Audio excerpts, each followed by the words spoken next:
the bee. Tom Thomas! Hello. How come you're eating jam straight from out of the jar? Because it tastes so good. Oh, a bee!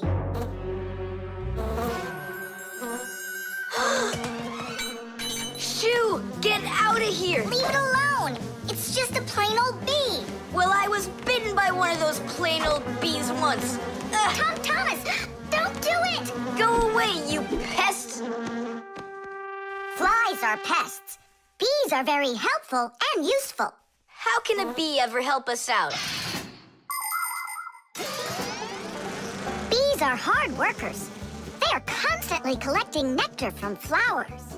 Flying from flower to flower, bees transport pollen on their bellies. Thanks to this process of pollination, flowers produce fruit and seeds. In other words, bees help plants reproduce. The bees use the nectar they collect to make that delicious sweet honey loved by kids of all ages. And bee honey is not only delicious, it's also nutritious. So I'm still afraid of it. What if it bites me? Bees don't bite, by the way. They sting ya. Ah! Ah!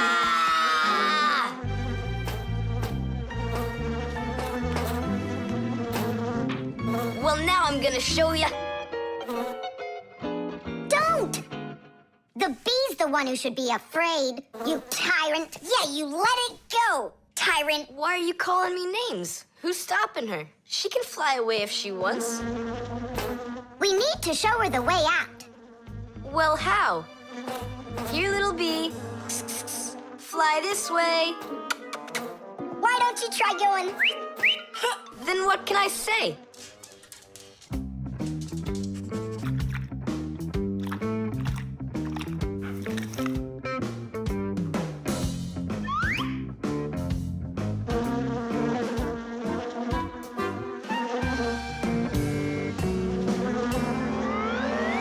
Chewsocka, don't move. It'll sting you. It doesn't want to sting. Both of you like to eat sweets. You like eating jam, and so does the bee. Why don't you carry Chewsocka to the window? Go on, fly. No, that's not gonna work. You need to go and get more jam. Here, little bee. Yum, yum. Go on and fly. You're free. Let her eat first. Don't be greedy. I'm not being greedy. If she eats, she can make honey out of your jam. Long ago, people could only collect honey by destroying the nests of wild bees. And that went on until someone came up with the idea of taming those insects. They started by leaving enough honey for the bees to survive through the winter. People took care of bees in these hollows until they learned to build small houses for them called beehives. And a town made of these bee houses is called an apiary. Bees live and work together in the beehives making honey, while beekeepers take care of the bees and collect the honey. Bees are real team players. They tell each other where the best flowers grow. Do you know how they do it? One of the bees does a dance, and then the rest of the bees watch the dance and learn where they need to fly. You poor thing. Tom Thomas tired you out. I told you there's nothing to be afraid of. You see? She's just so nice and kind. I'm not afraid of her. She wouldn't let me eat my jam, that's all. Well, now it's time for you to fly away. Whoa! She's playing rough here. I want to try. Nolik. You're too little. You'll have to grow to do this job. Whoa, whoa, whoa. Calm down now. Now let's fly. Hey, Simka, the window's back there. I can see that without you. So how can I get you to turn around? Cool. Hooray! She's listening to me. Phew! Woohoo! Don't miss the window. Now! So long, honeybee! Tidish! Yeah. What for? Bring it here. We'll get more bees to fly in. How come? What do you mean, how come? 'Cause it's my turn for a bee ride. The drum. Now, let's turn it on. It's buzzing. You hear it? I would love to. But the only thing I can hear is Nolik's banging. Nolik, what are you doing? I'm rehearsing my solo. Nolik's the drummer in our rock band. Didn't you know that? Why don't you go and rehearse somewhere else if you wouldn't mind? Yeah, all right. I just can't work like this. Nolik, stop it, please. Oh, my head is just splitting. Professor Eugenius, will you come to the laboratory? There's something very strange in there. What? I'm hearing some kind of awful sounds. You are? I think it's a ghost. Back from the dead. Don't you worry about ghosts, Lisa. I'll check what it is. So it's you making the racket. What? I'm just rehearsing. Well, what is it? Don't worry, it's just a piece of equipment rattling. You know what you should do? You should go and practice back at home, my young friend. It's not very hard to make a drum. One way to make it is to take an empty barrel and replace its bottom with a skin made of leather or plastic. If the skin is stretched tightly, the sound can get very bright and loud. Really big drums are usually played with percussion mallets or beaters, while smaller drums can be played with sticks or with bare hands. Instruments that make sounds by being shaken, scraped, or beaten are all called percussion instruments. There are lots of different percussion instruments, like the small hand drums that are called bongos, big shakers with handles called maracas, cymbals made out of metal. Now those really make a lot of noise. And there's tambourines, ratchets, and even spoons. That's right! People can make music using spoons as a percussion instrument.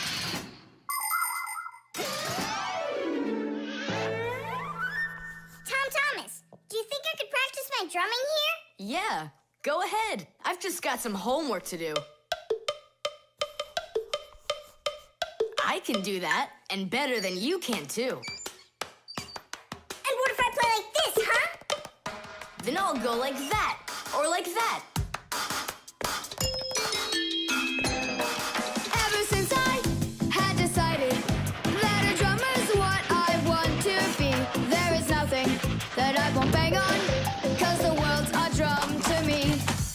So I bang on radiators with the spoon, the pot goes boom, bam, bum. Maybe someone will take pity and they'll buy me my own drum. Bang it, boom, bang it, boom, bang it, boom, bang it, bam, bang it, bam, bang it, bam, bang it, bum, bang it, bum, bang it, bum, bang it, bum, bum. Bang the drum. Bang the drum. Both my father and my mother wish I play a violin instead. I don't want to. I'm a drummer, but I can't drum that in their heads. So I bang on radiators with the spoon. The pot goes boom, bam, bum. Maybe someday they will get it and they'll buy me my own drum. Bang it, boom, bang it, boom, bang it, boom, bang it, bam, bang it, bam, bang it, bam, bang it, bum, bang it, bum, bang it, bum, bang it, bum, bum. Bang the drum, bang it, boom, bang it, boom, bang it, boom, bang it, bam, bang it, bam, bang it, bam, bang it, bum, bang it, bum, bang it, bum, bum. Bang the drum. Tom Thomas, let's take a break. But I'm not done. Keep going, Nolik. This is fun. Maybe it's fun for you. Bang the drum. Stop, that's enough. Bang the drum. And now, let's turn it off. Can you hear that? It stopped buzzing. It did. Hey, everybody, it's Nolik. Yo, what's up? So, our noisy ghost is back.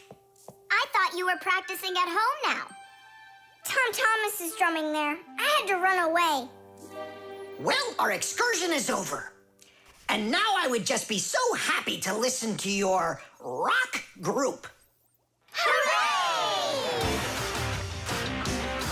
Bang the drum! Bang the drum! Come on, not so loud! Bang the drum! Did you say something? Bang the drum! I beg you, not that loud, please! The Talking Doll. Mama. Well then, now you know what you need to do to fix it. Professor! Professor! Our lesson is over. I'm sorry to be a bother. No problem, Professor Eugenius. Our lesson's over. I've got an urgent matter. You see? Mama, konnichiwa. You've got yourself a talking doll. Yes, only she speaks Japanese. The problem is I've been asked to get her to talk in English. We can teach her. It's a new technology. I'm puzzled. Don't you worry. We'll figure it out, Professor. Thank you, my colleague. You're always there when I need it. What would I do without you?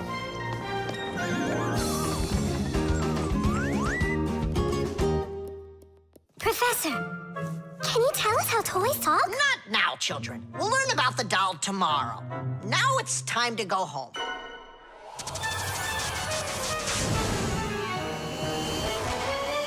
I already know everything about that doll. You do? Changing her voice is so easy that anyone can do it. How? Here, come, I'll show you.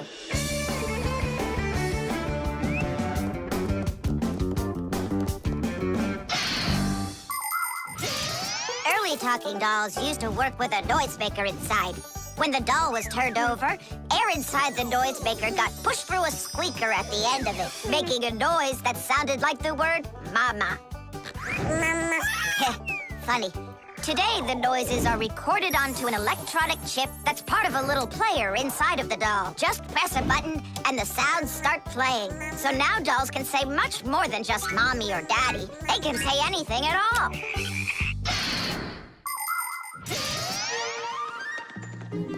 Well, here's the chip. This is where the recording of the doll's voice is. That's awesome. Can you re-record the voice on there? Well, yeah. Okay, I gotta go. See ya. Wait, Nolik, I thought of a really funny joke to pull. What if we slapped him and then we do something? Well, now, as I promised yesterday, I'm going to tell you all about talking dolls. Some start talking when you rock them, while others react to noise. And for this little lady, you need to press a button to get her to talk. Who wants to? Tula. Me? Well, okay, I can do it. Go ahead. And you'll hear her say, "Hi there, Mama." But in Japanese for now.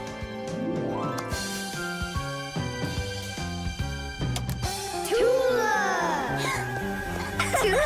Is that Japanese for hi there? Tula! Why are you hiding a picture of Digit in the alpaca mat? How could she ever know that? Maybe you're in love? That doll is alive! They call that joking. I just thought of a better joke that we can play. Yeah. What? Tula, don't cry.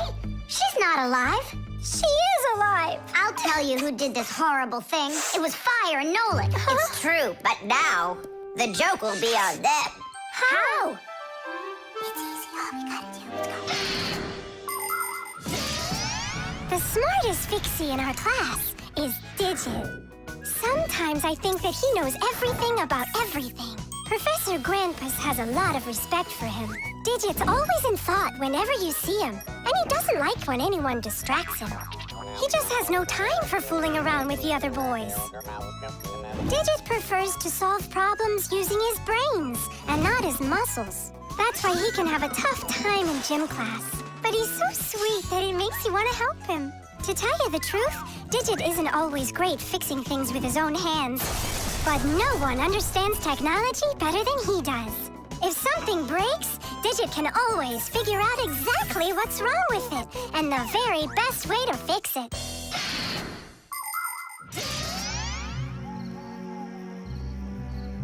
We're gonna make it even funnier this time. You came back? What? You troublemakers. Now I'll show you what happens happens to bad boys who hurt girls' feelings. Oh, you got scared. Who's crying now, huh? They probably thought that the doll came to life. You know what, Digit? I just started thinking that it might be better if she were alive. You know, Tula, you sure are hard to please.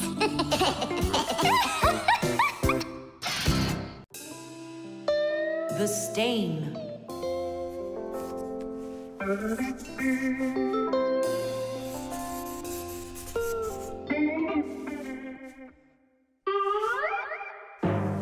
Tom Thomas, what's going on? If you really want to watch TV, then you gotta turn it on first. I'm not watching it, I'm looking at my reflection. I'm working on a self-portrait. And which shelf will you be painting in your shelf portrait? It's not a shelf portrait, it's called a self-portrait. It's when an artist draws or paints a picture of himself. Of himself? Ha! You think you've got muscles like this superhero I see here on this paper? How can I see exactly what my muscles look like? And anyway, let the artist do his work. Tom Thomas, your shirt! There's a spot! Oh no! Wipe it off, quickly! It's even worse. So now what? What we really need is Marcia.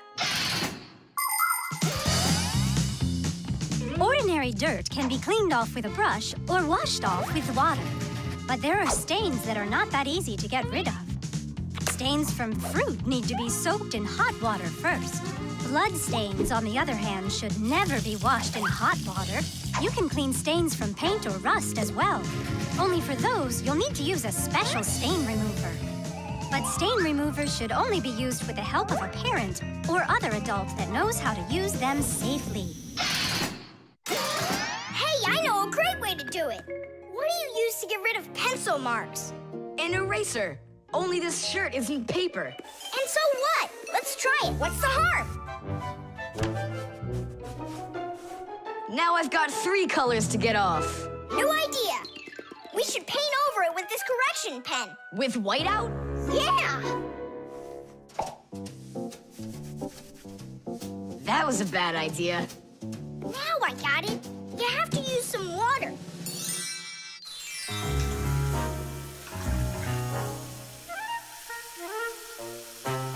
The wash should be better, don't you think? No, you can't wash whites with colors.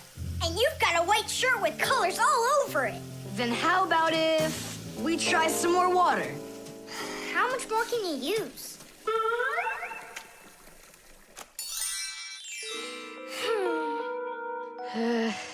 Any more ideas? You know what? It's possible we did something wrong. Everything you did was wrong. You should have used a spot remover to clean off that stain. A spot remover? No way! Oh, take a look at it, Simka. I think it's marvelous. They painted that white shirt so nicely. Tula is Simka's best friend. She's very tall, almost as tall as Papoose. Yeah, she's the tallest one in her class. And she's strong, too. Tula loves to laugh, and she does it louder than everybody. That's just the way she is. Cheerful and kind. Ready to help anyone who needs it, and making sure her friends are getting along. Of course, I don't like that she treats me like a baby, especially since she's the one that's a scaredy cat. She can even get scared of a cute little spider. And she believes in all sorts of silly superstitions and horoscopes. Tula will believe anything you tell her, which is really great because it makes it so easy to play tricks on her. But she takes it all in good fun. That's because she's Tula. It was on purpose, wasn't it? Well, yeah. Tom Thomas, no! Your mom will punish you for just one of them, and now you're gonna make more stains? Don't worry, Nolik. I forgot that this is an old shirt, and I'm allowed to get it all dirty if I want. And I tried so hard to clean it. Put another spot there. And over here. One in the middle. And a line over there. Splendid. That looks great. And how about down there? Wow. It's like fireworks. Splendid. There's There's a name for this style of painting, and properly speaking, it's an abstract painting. They have lots of lines and spots, and everyone sees whatever they want in them. Yeah, look! A golden ball by the river! And there's Tom Thomas with an F on his report card.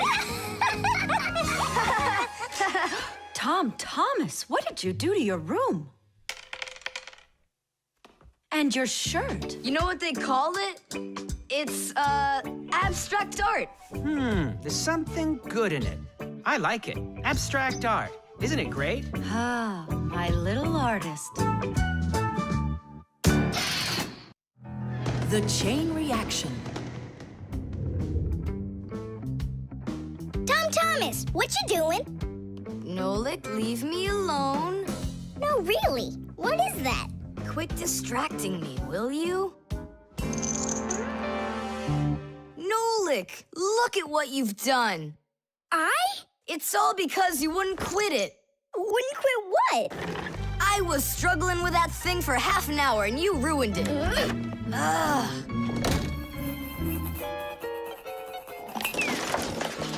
Whoa! Oh! Hey, Tom Thomas, can you hear me? Tom Thomas, let me out!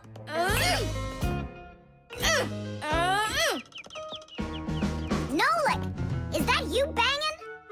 Yeah, And how did you end up in there? none of your business. Why are you so rude to me? 'Cause I feel like it. Oh, yeah? Enjoy sitting there. Well, who needs you? Goodbye.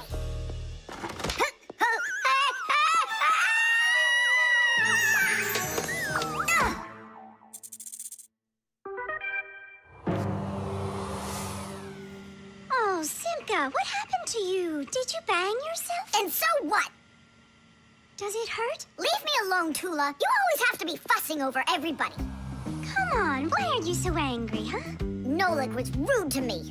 That means you have to be rude to me? Forgive me, Tula. And where's Nolik right now? There. Let's go see him. Nolik, it's Tula. Are you all right? I'm fine. Why were you so rude with your sister? 'Cause Tom Thomas was rude with me. I get it. It's a chain reaction. A what? Setting a log on fire isn't easy.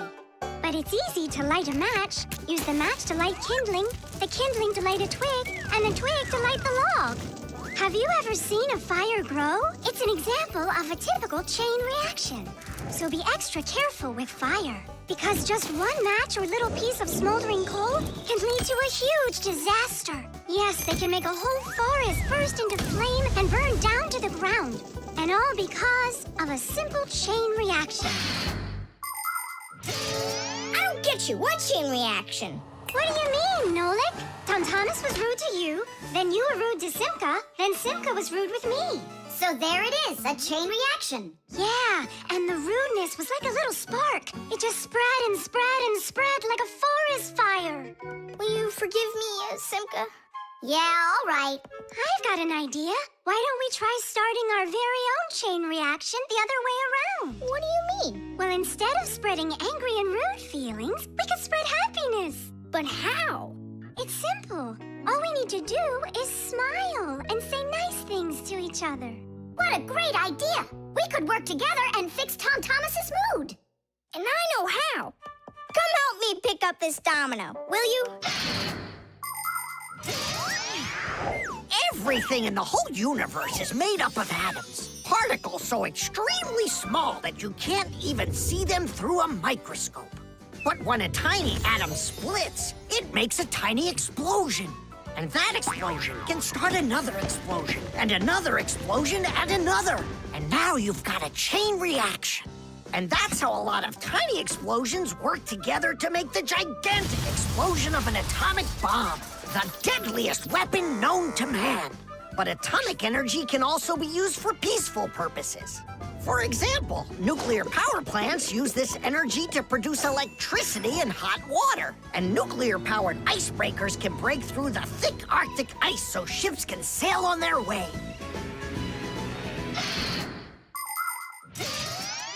There, all done. Nolik, Bring him in. And now we're gonna teach Tom Thomas how a chain reaction can work to make you feel really good. He's coming. On your marks, now. What's going on? No, really? Tom Thomas, watch this.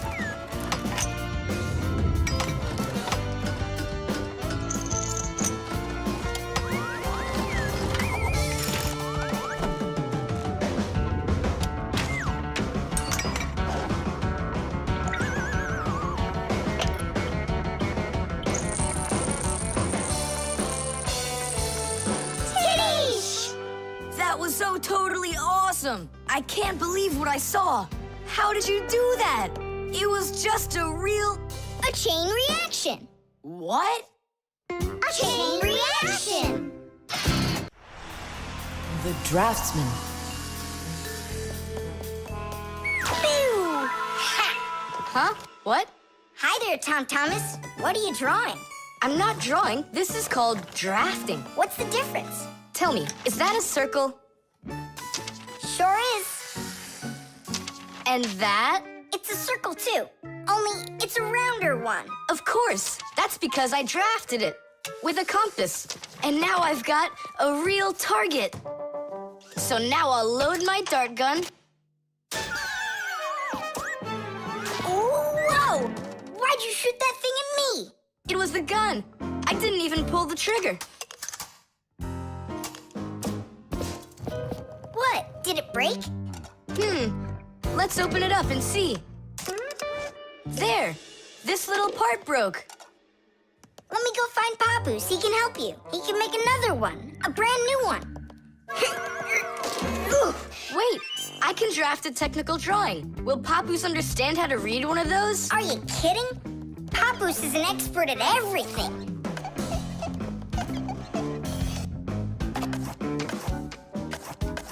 Done! Wow, Tom Thomas, you're a real technical drawer. A draftsman, Nolik. That's what they call it. Try drawing a perfect circle by hand. Can't do it, huh? Well, with the help of a drafting compass, your circle will turn out great. Just put the needle point in the center and turn the compass, and it's done. A compass is only one of the many different tools for drafting. For example, if you need to draw a straight line, use a ruler. And if you need to draft a frame for your picture, you can use a triangle. First draft one side, and then the other.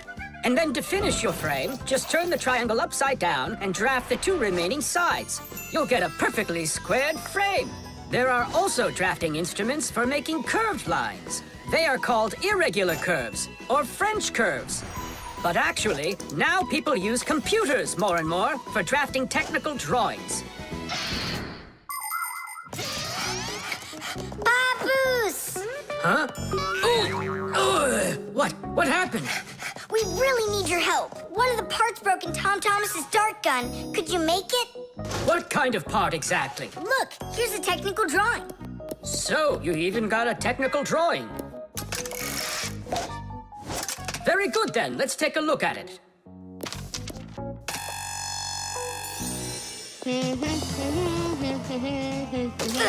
Here you go. Super! Let's see. It's not gonna work. You see, it sticks out here on the side. I need to draft another technical drawing. Papoose! Huh? Nolik, you scared me again. Forgive me, but the part has to stick out over on this side. And you're sure that's all? That's all, for real. Tom Thomas, it's done. Listen, while you were gone, I realized that the part needs to have a hole right here.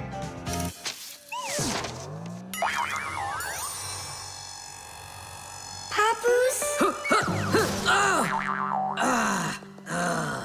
Again? Sorry about this, but there's a hole in this thing, too.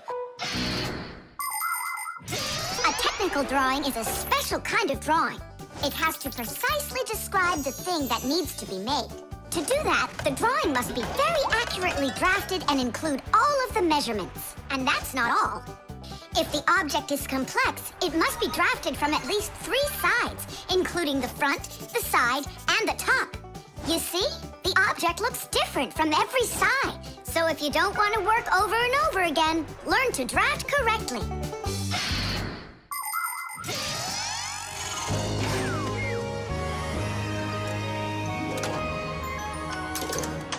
Kaboom.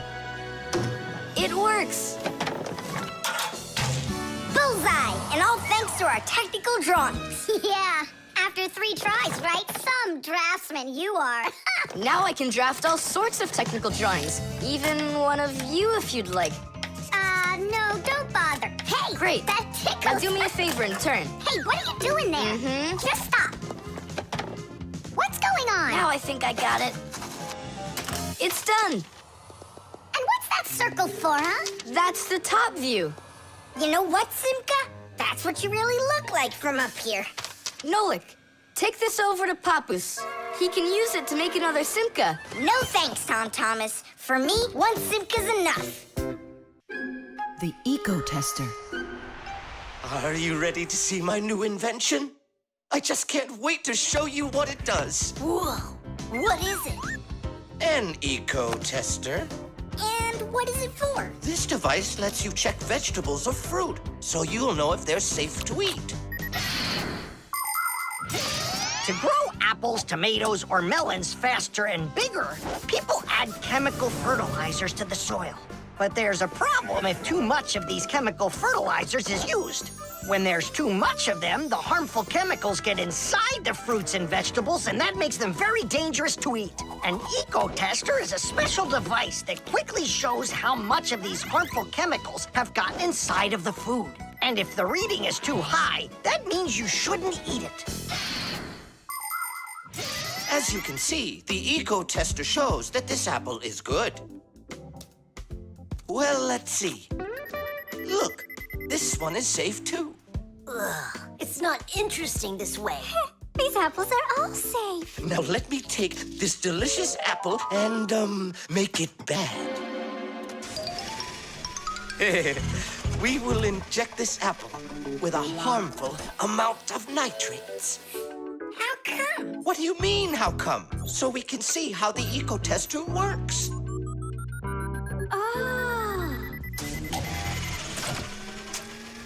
Whoa! Aha! So you see, the Ecotester clearly shows this apple is poisonous and can't be eaten. Is it only for apples or for any kind of fruit? Any fruit or vegetable. I can get a watermelon to show you. Could it really be true that watermelons can have nitrates too? Of course they can have nitrates. Humans often act without any concern for nature. The waste from factories, airplanes, cars, and cities causes tremendous damage to nature. Species of plants and animals disappear. Air, water, and soil become polluted. And many other kinds of ecological problems appear. And humans shouldn't think that ecological problems are just nature's problems. Because when humans harm nature, they are also harming themselves. People breathe in the dirty air, drink polluted water, and eat food grown in soil contaminated with chemicals. If humans don't want to drink milk filled with poisons, and they want to eat ecologically clean fruits and veggies, then they must learn to treat nature as their friend. Hey, why don't we test these apples ourselves? Nolik, help me out.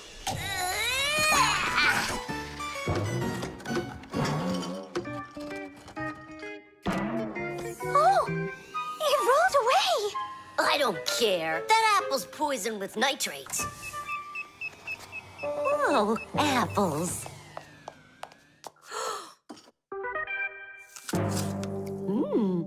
Lisa, don't eat that! Lisa, stop! Please sit down. What? You bit into it? Yes, and what? Oh no, it's poisoned! What? Do you have trouble talking?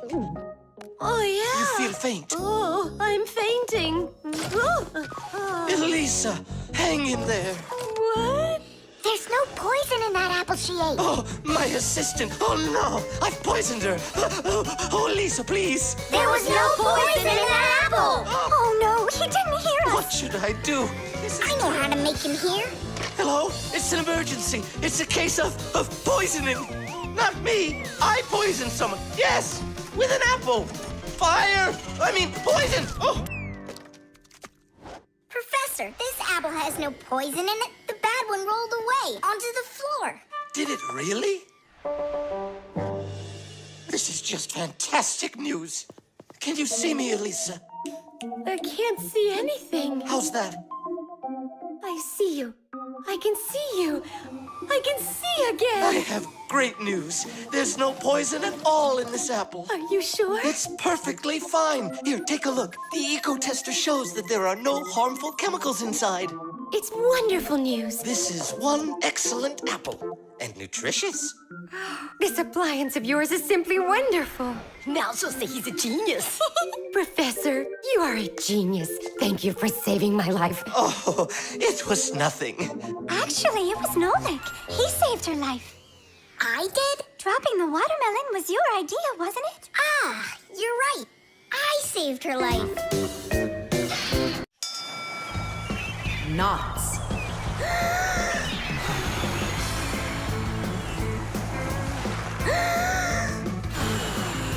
Nolik, there are pirates off the starboard side. Battery, fire! Hey, I'm not a pirate. Why'd you hit me? That's it. I'm tired of playing the wind. Where are my pirates? This looks great. Can I board your ship? And what are your skills? Tons, like protecting the ship and yelling hooray when we win. And how about good sea knots? Can you tie them? Ha! Of course I can tie them. Then tie up our treasure. And make sure it's good and tight. Pirates, prepare to attack! I got it. Whoa! That's done. Good enough. Hooray! It's good and tight. Now can you survive a storm? Without a doubt.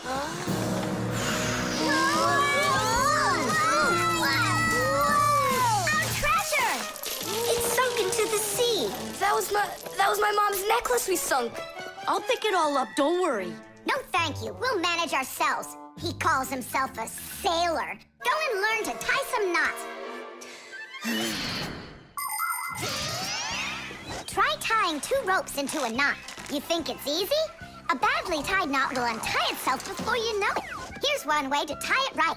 First, cross over the 2 ends like this. Now, to finish the knot, you've got to cross them over again. But not this way. It's got to be in the opposite direction. When it's done, it looks like one loop inside another. This kind of knot is called a square knot. And it won't untie as long as you tie it right. And that's just one of the many kinds of knots a sailor has to learn.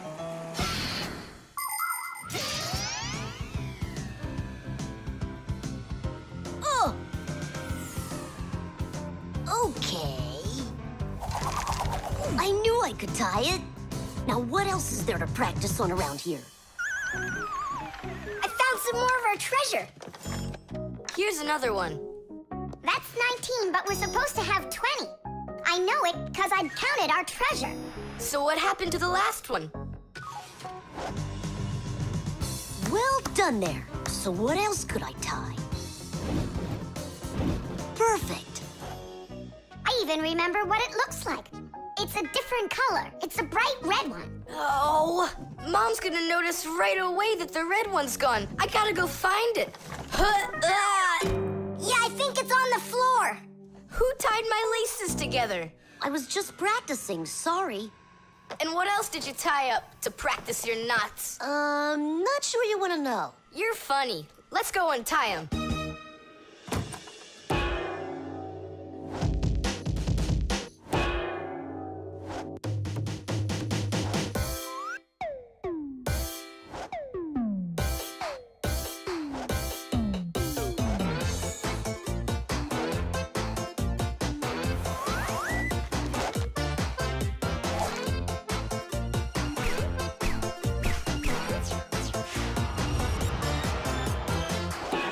Chewsocka, don't look at me that way. I'm scared. She's just staring at her own whiskers, Nolik. And what have you done to her whiskers? Well, I tied them with the square knot. Fire, you're You're just a blockhead. And why don't you tell us what else you've done?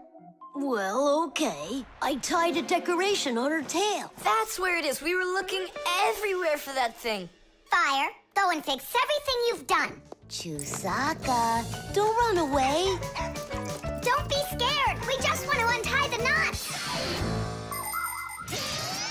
Sailors have developed all sorts of different knots. Without them, they couldn't control their sails.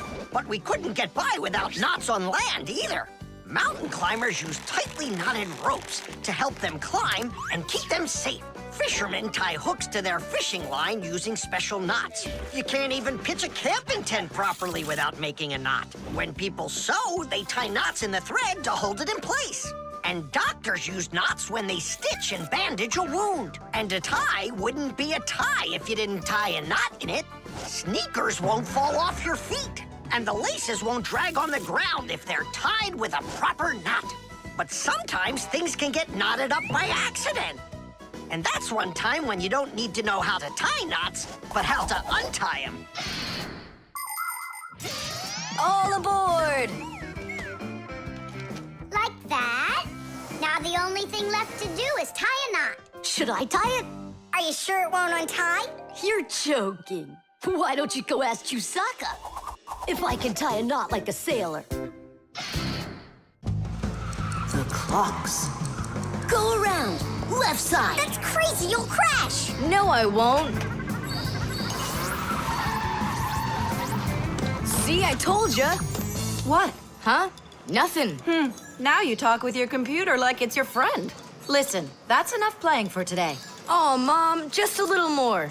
I'll give you half an hour while I cook dinner, and that'll be enough for today with the computer.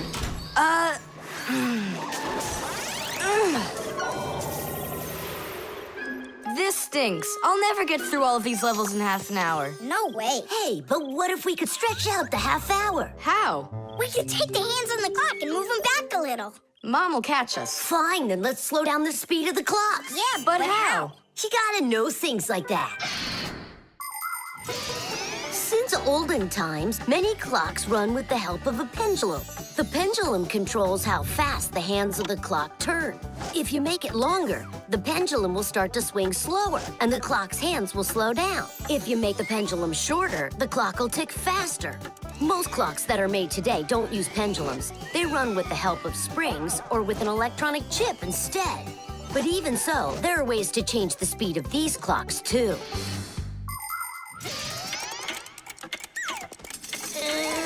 Push it! Wow, you did it! It's amazing how much slower it is. that'll give you lots of time to play. But now you gotta slow down the clocks in the kitchen. Yeah, and every other clock you got.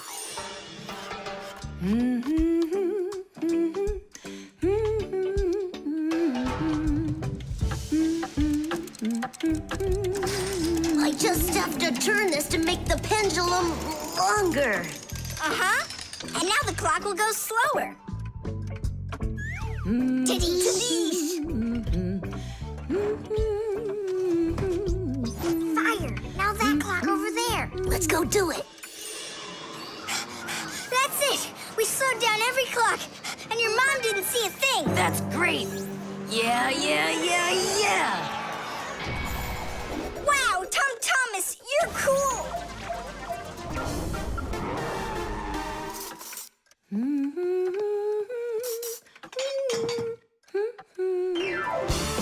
Amazing! He got another one! Awesome! You're unbelievable! Way to go! Huh. That's strange. Hooray! Incredible! Yay, I did every level.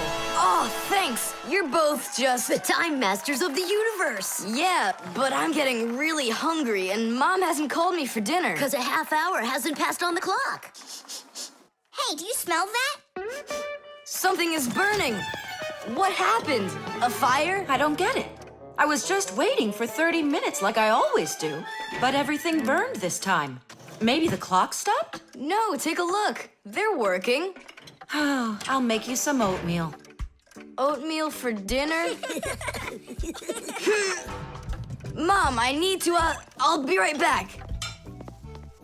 You see what you've done? Time Masters of the Universe? You gotta go speed those clocks back up. Okay. We'll speed them up. They'll be caught up in no time.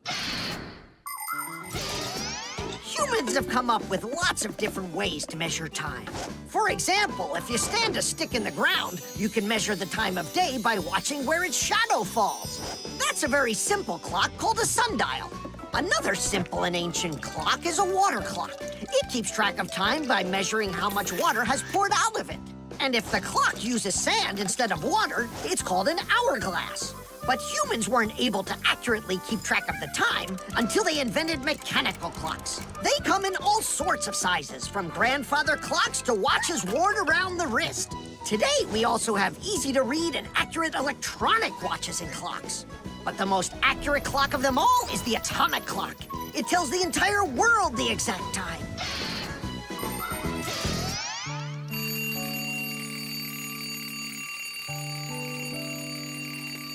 Thomas, why is your alarm clock ringing in the middle of the night, huh? Really? Is it still night out? Look, Thomas. But the clock says that it's morning. Interesting. Yesterday, Fire and I sped up all the clocks. So that's the reason the alarm went off. Sped him up? Are you crazy? Thomas asked us. So what do we have to do now? Don't you know? Get to school, it's time. I'm joking. Go back to sleep. Don't worry, I'll get all the clocks working right again. Can I go and fix them with you? Ha! Fix them? You boys are the ones that always make the problems. The Catapult.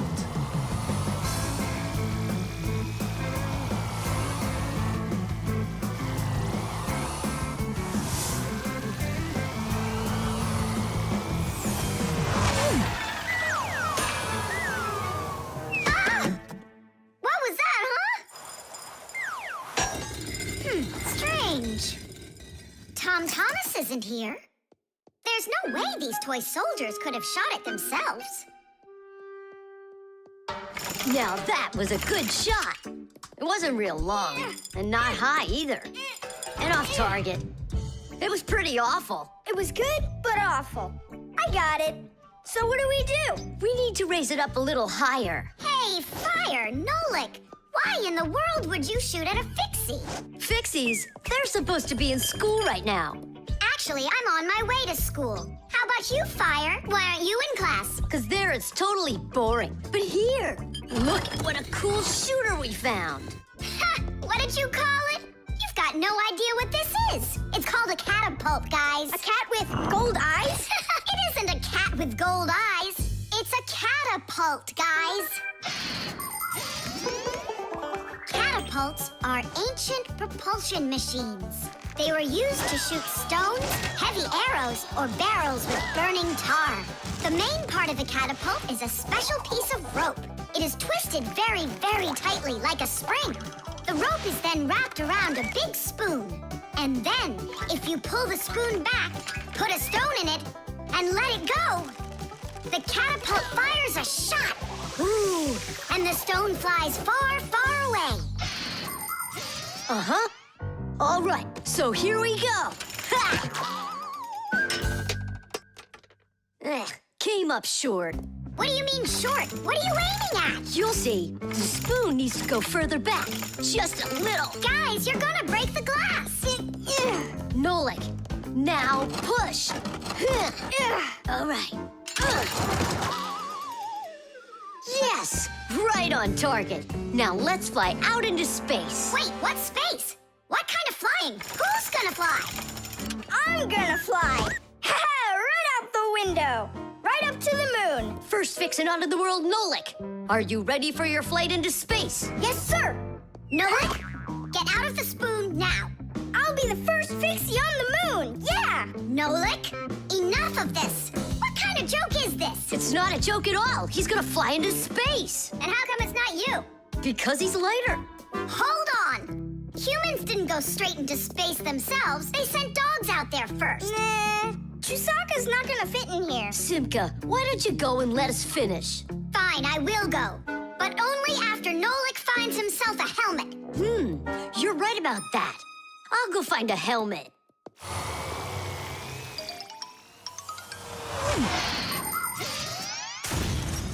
catapult was invented in ancient times, but people still use them today. Only now, instead of launching stones, catapults are used to launch jet airplanes. You see, the runway on an aircraft carrier is quite short, so catapults are used to help the planes move fast enough to take off. Catapults can also be used to save the life of a pilot. When an airplane has an accident, a catapult activates in the cabin. The pilot is shot into the sky and comes back to the ground with a parachute. A plain old slingshot is also a kind of catapult. It's just a very little one. But be careful with this toy. It can be dangerous to others and to you too. As for us Fixies, the only time that we use catapults is on a peaceful mission. Papoose, hurry! Our Nolik's getting shot to the moon with a catapult! What?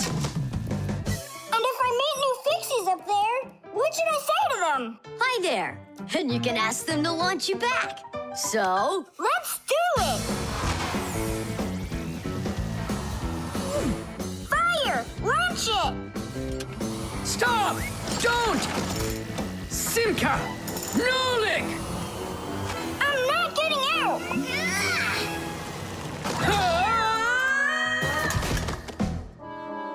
Whew! We're alive. hooray! He flew all the way. Who flew away? To the moon? Nope, just a bit short. It's not our fault. You're just heavier than Nolik, and that's why you came up short. Papoose, maybe we can try one more time. What? The camera.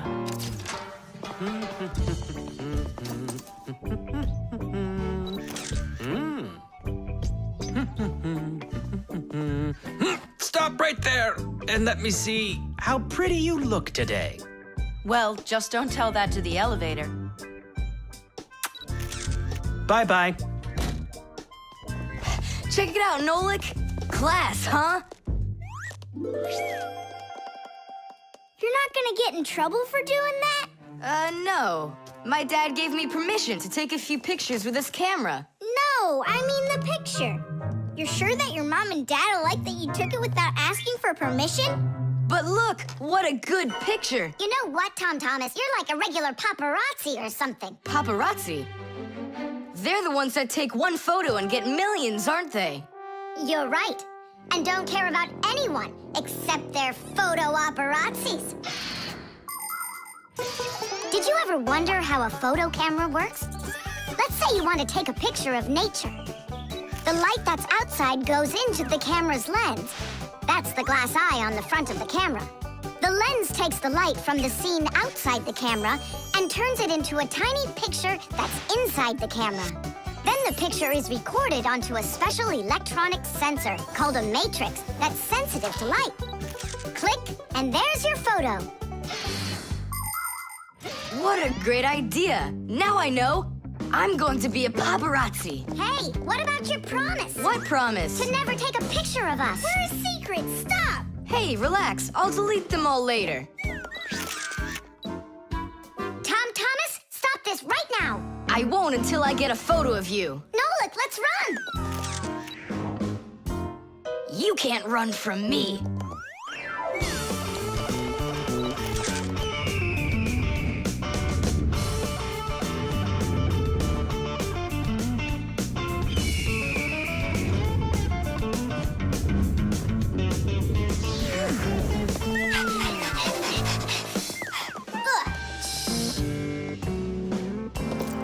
Chewsocka? Aha! I've gotcha. The story of the century. The monster and its prey.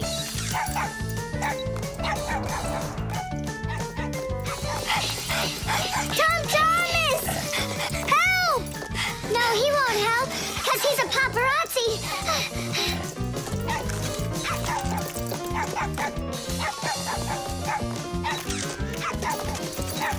Yes! I got it! That's my best photo yet!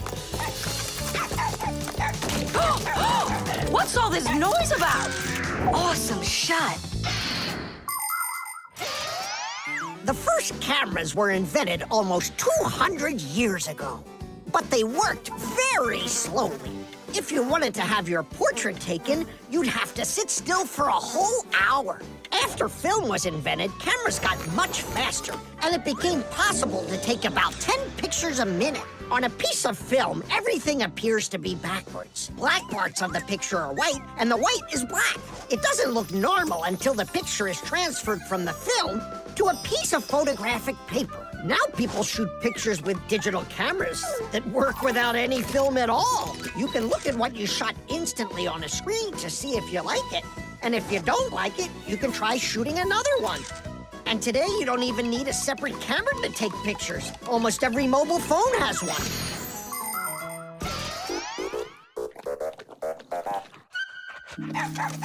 Simka and Nolik, are you in there? Hey, come out. I'll stop shooting photos of you. Aren't we friends? I'm sorry, guys. Well, your friends were almost eaten alive by a dog. Please forgive me. Want to look at the photos I took? Sure, go on, show us what you got. We're not in that shot. We're not there either. Ha! Well done there, paparazzi. Hang on a sec. I still got another one, and you're in it. I know for sure. Look. I'm zooming in. It's impossible. I don't believe it. It's possible. But when did you have time to turn into screws? The same time you were pushing the button. When we're scared, we can change faster than the blink of an eye. You lost. Paparazzi. And what are you gonna do with your millions, Mr. Paparazzi? Would you please stop calling me that? You got it, after every one of those photos is thrown away. All right, I'll delete them. And do I have to delete this one too? No, keep it. It's a great shot. I never even saw you take it. The level. Tom Thomas, I'm really sorry. The movie this weekend, I have to cancel. You do? I need to go to Africa for work. I leave tomorrow.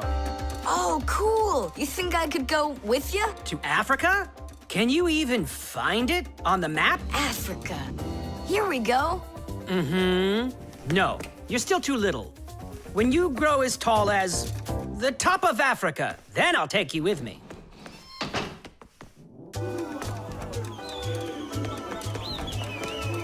Here, there,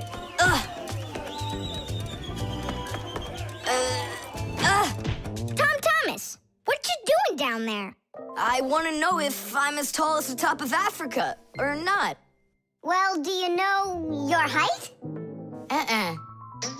Okay, then let's measure you and mark how tall you are. You just need to hold the book, all right?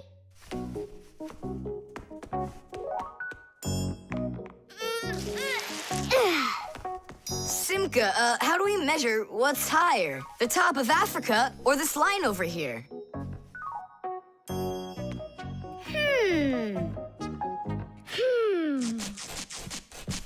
It's a tough one. We need a piece of flexible, clear tubing. Oh, I can get it for you. I know where it is. And we'll build a simple tool to find out the answer. It's called a water level. Let's do an experiment. First, we'll pour water into 2 bottles. A little bit more into one, and a little less into the other. Now we'll connect them with a tube so that the water can flow between them. You see?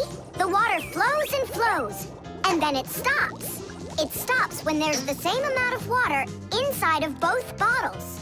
And if we do this with a simple tube, it becomes a useful tool called a water level, in which the water on both sides is always the same height.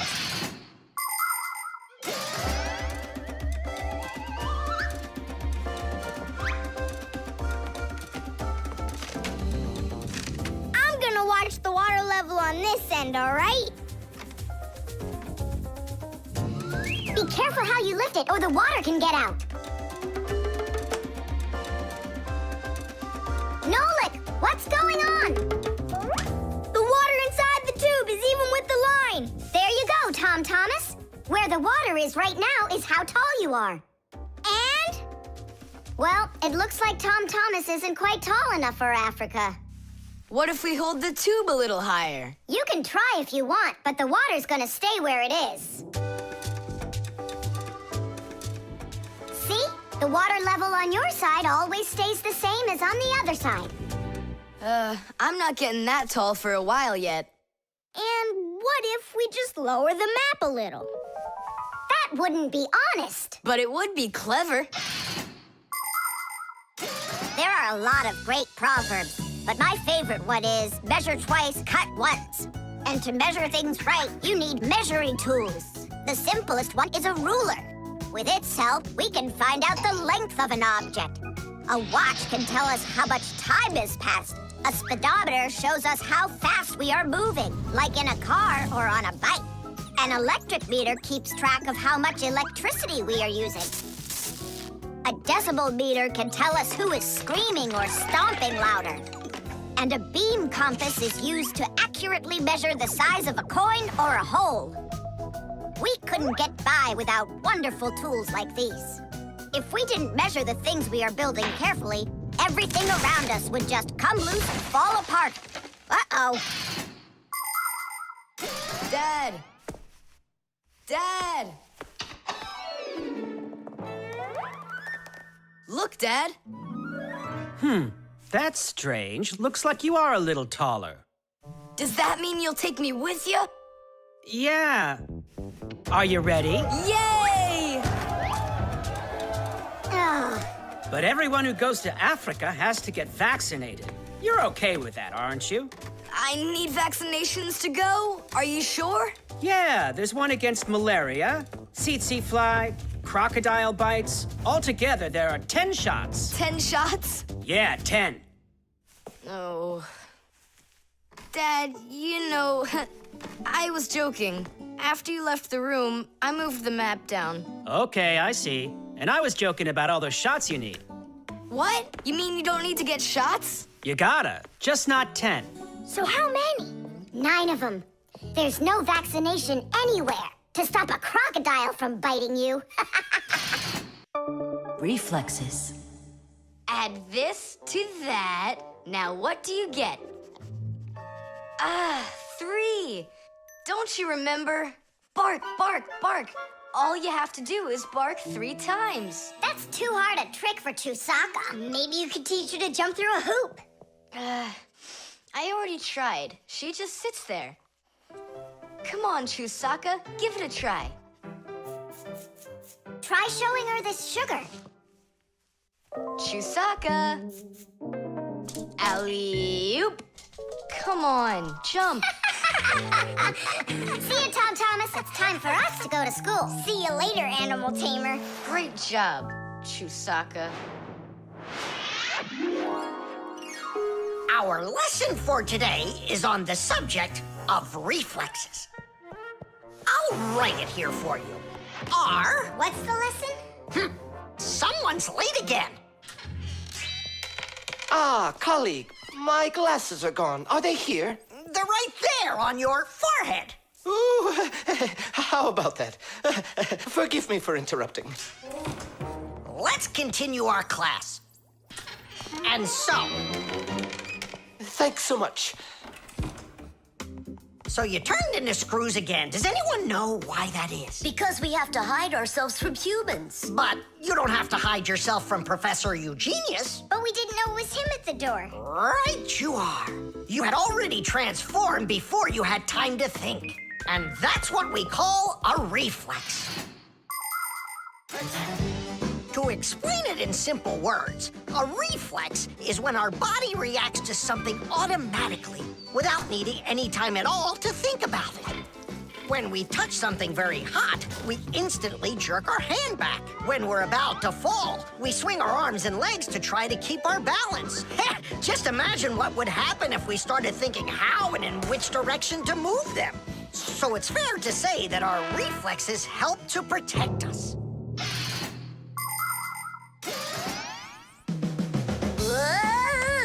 No kidding. They protect us. My nose itches. Achoo. Excuse me, I didn't mean it. Professor, sneeze. Is that also a reflex? It most certainly is one. Fire didn't want to, but then his nose tickled and achoo. Bless you, too. Thank you. And do dogs also have reflexes? Of course dogs have reflexes. All animals do. Yeah. It's something all good animal trainers know. They use the animals' reflexes to teach them tricks.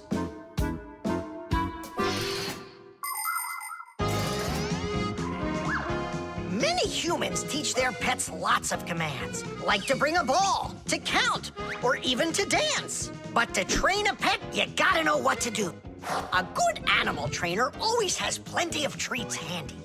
As soon as an animal follows a command correctly, like standing on its hind legs or jumping over a hurdle, the animal gets a treat. And then the trainer makes a unique signal right away, like clicking his fingers or blowing a whistle. After repeating this training over and over, the animal develops a reflex. Once it gets the signal, it carries out the command and then gets a treat. But the most important thing about animal training is to love your trainee and never hurt it. Otherwise, no treat will work. Tom Thomas, we just learned in Fixie School how you can train Chewsocka. Yeah? With the help of reflexes. With what? Where's Chewsocka? Call her. Chewsocka, come here. Give her a math problem. A nice simple one. Add this to that. Now what do you get?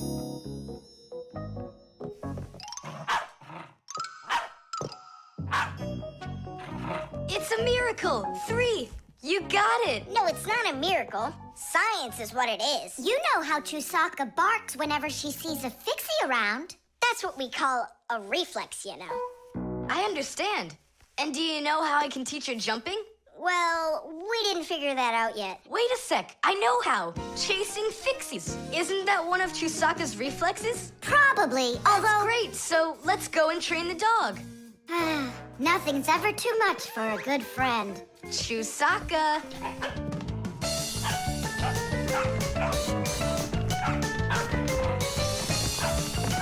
It's pretty tough work being a dog trainer.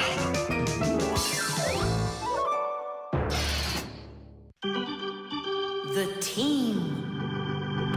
The first period is almost over. Tom Thomas's team is leading 2-0. There's no getting around the difference in class. Simka, pass to me!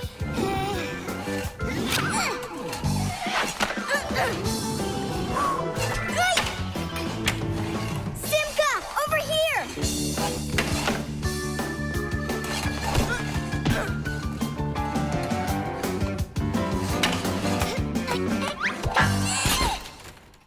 Goal!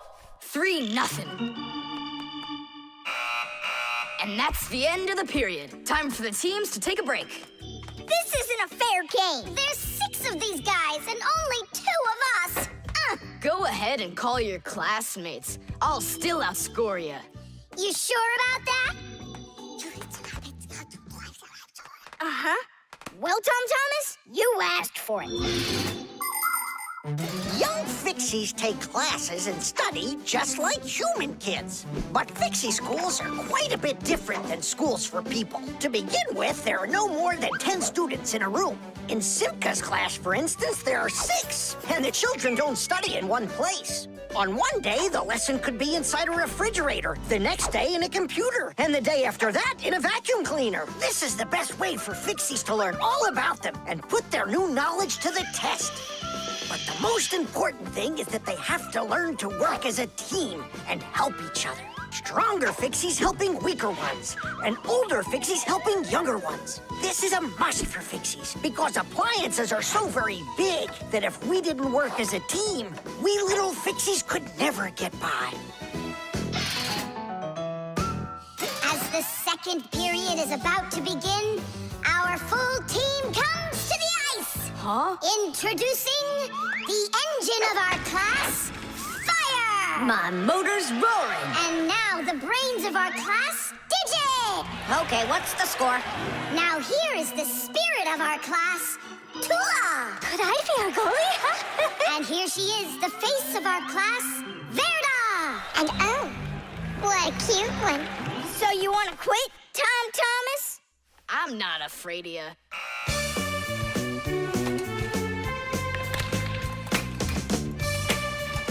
Nolik, pass! Shoo! I'm calculating the angle to use. Whoa! Oops!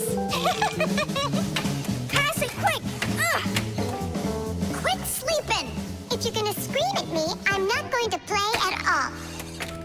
Wow, that's some team you got there.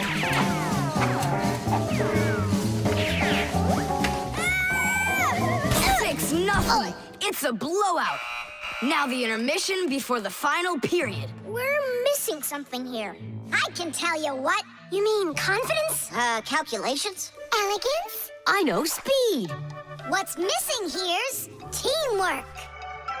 Simka, you're right. It's one for all and all for one. Then here's what we're gonna do.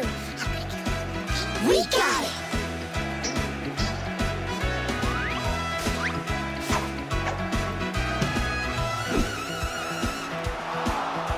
Attack and check, don't lose control. A line change on the fly.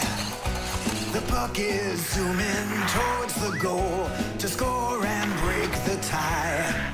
It's one for all and all for one. Great teamwork is a must. Let's go and show 'em how it's done. This game was made for us. Hockey's our game.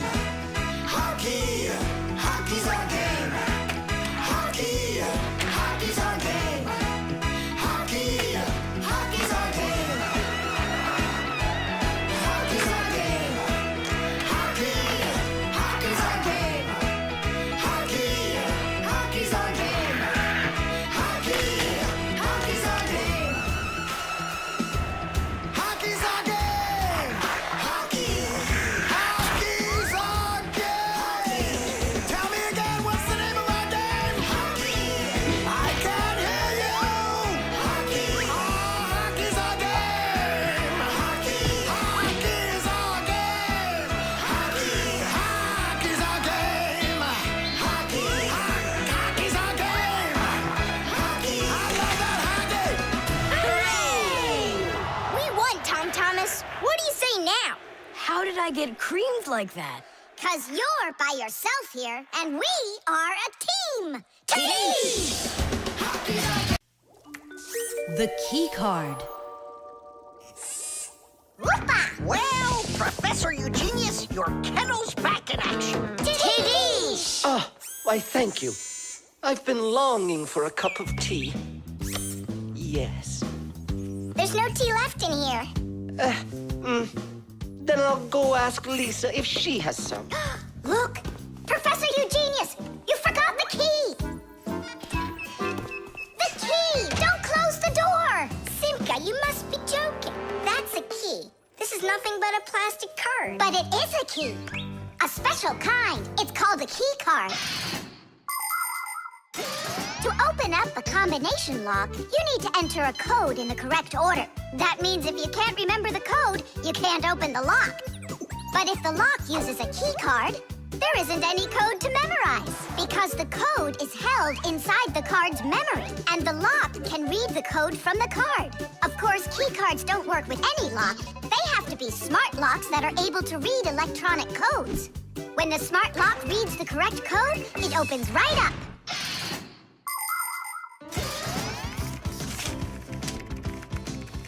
Lisa, do we have any tea here? Of course, Professor Eugenius.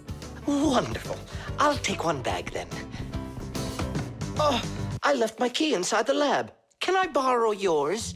Just don't forget to give it back. Of course I'll give it back. Come on, Elisa. I got myself a tea bag. Professor Eugenius, the water's boiling. Fantastic. Ta-ra-ta-ta-ta-ta-ta. Ch-ch-chai. Wait a second. Oh no. I was supposed to give something back to Elisa. Why don't you go and ask her? Right. I'll be right back. Professor Eugenius! That's card number 2 now. Elisa, I promised you something, didn't I? Yes, the key. You said you'd return it. Yeah, sure. Let me get it. Just a sec. I locked it in the lab. It's terrible. How will you ever get back into the laboratory now? You see, there is one way, but it's a secret. Would you mind leaving for a couple of minutes? Colleague, Professor, can you do me a little favor? The key. I think I left it on the table. Yeah, right. It's true. So how do we solve this? I need to think about it. What's there to think about? We just have to go and push it under the door. You think you can do it? Yeah! It's time to get to work. Hey, what's going on?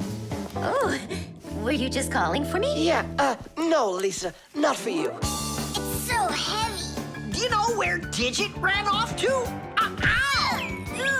Digit's off somewhere thinking. He's always doing that when it's time to work. Ugh. Hard to port. Hard to starboard. Way to go, Nolik. Then who were you talking to? Actually... Oh, what's that? Where? What? What was that? Come on, let's try again. Look, do you see that? It's telekinesis. It's the power to transport things with your mind. You are just astounding. Was that done with your mind, too? The door? Yeah, sure. You are a genius. Professor Eugenius is a very talented scientist and a dear old friend of the Fixies. He always helps the Fixies, and the Fixies are happy to help him too. Professor Eugenius let the Fixies set up their school right here at his laboratory. It's hard to imagine a better place for a Fixie school. People from all over the city bring all sorts of things to the laboratory to be tested, from computers, phones, and furniture to food and toys. Professor Eugenius uses his expertise to check the quality of all these different things. To help him carry out his experiment, his laboratory is filled with a variety of tools and machines. Yes, Professor Eugenius is a very smart man, but he can be absent-minded. Lucky for him, he's got us Fixies around. Thanks for everything. Sliding the keycard under the door? That was Simka's awesome idea. But the door opened wide while the card was still on the floor. That's strange. There's nothing strange about it. I'm the one who opened it. How? I climbed in the lock, that's all. Figured out how it worked, and Tadish. Very clever. That's a real Tadish. I guess that thinking before you go and fix something ought to be what we all study next. The antenna.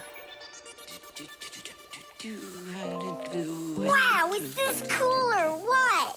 Hello there, little Fixies. Did you come to see what I'm working on? Professor Eugenius, tell us what you're planning on doing with this huge thing. Well, I hope to use this fantastic device to make contact with aliens. Since ancient times, people have wondered, is there life on other planets? What might aliens from outer space look like? And what kind of spaceships do they travel in? There are some people who say that they've seen alien spaceships and that they look like flying saucers. There are even some people who say they've actually made contact with aliens. But personally, I'm sure it's just their fantasy. And science hasn't been able to prove any of these stories either. The one story that makes me laugh harder than all of the rest comes from a guy who claims that he saw aliens with his own eyes. Can you believe it? He said that there was a group of tiny aliens that looked like humans with glowing hair. It seems to me that this guy just happened to spot a few Fixies who weren't able to hide from him in time.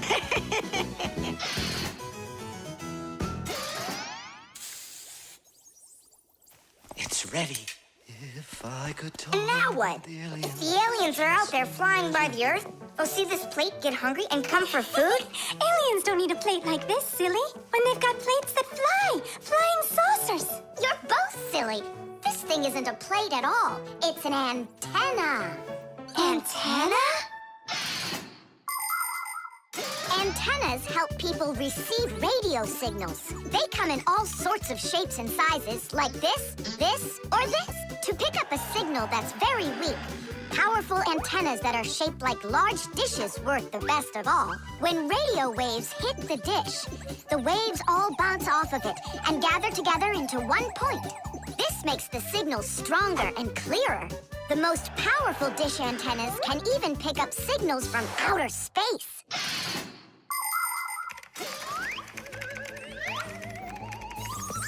Nolik, stop!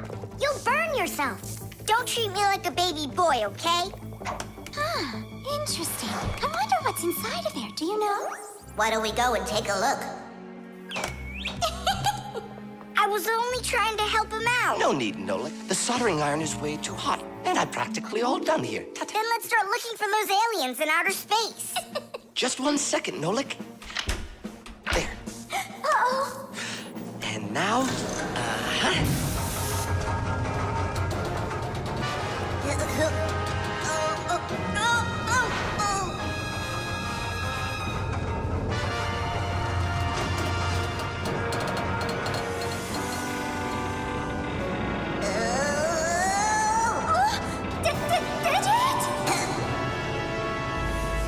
here we go.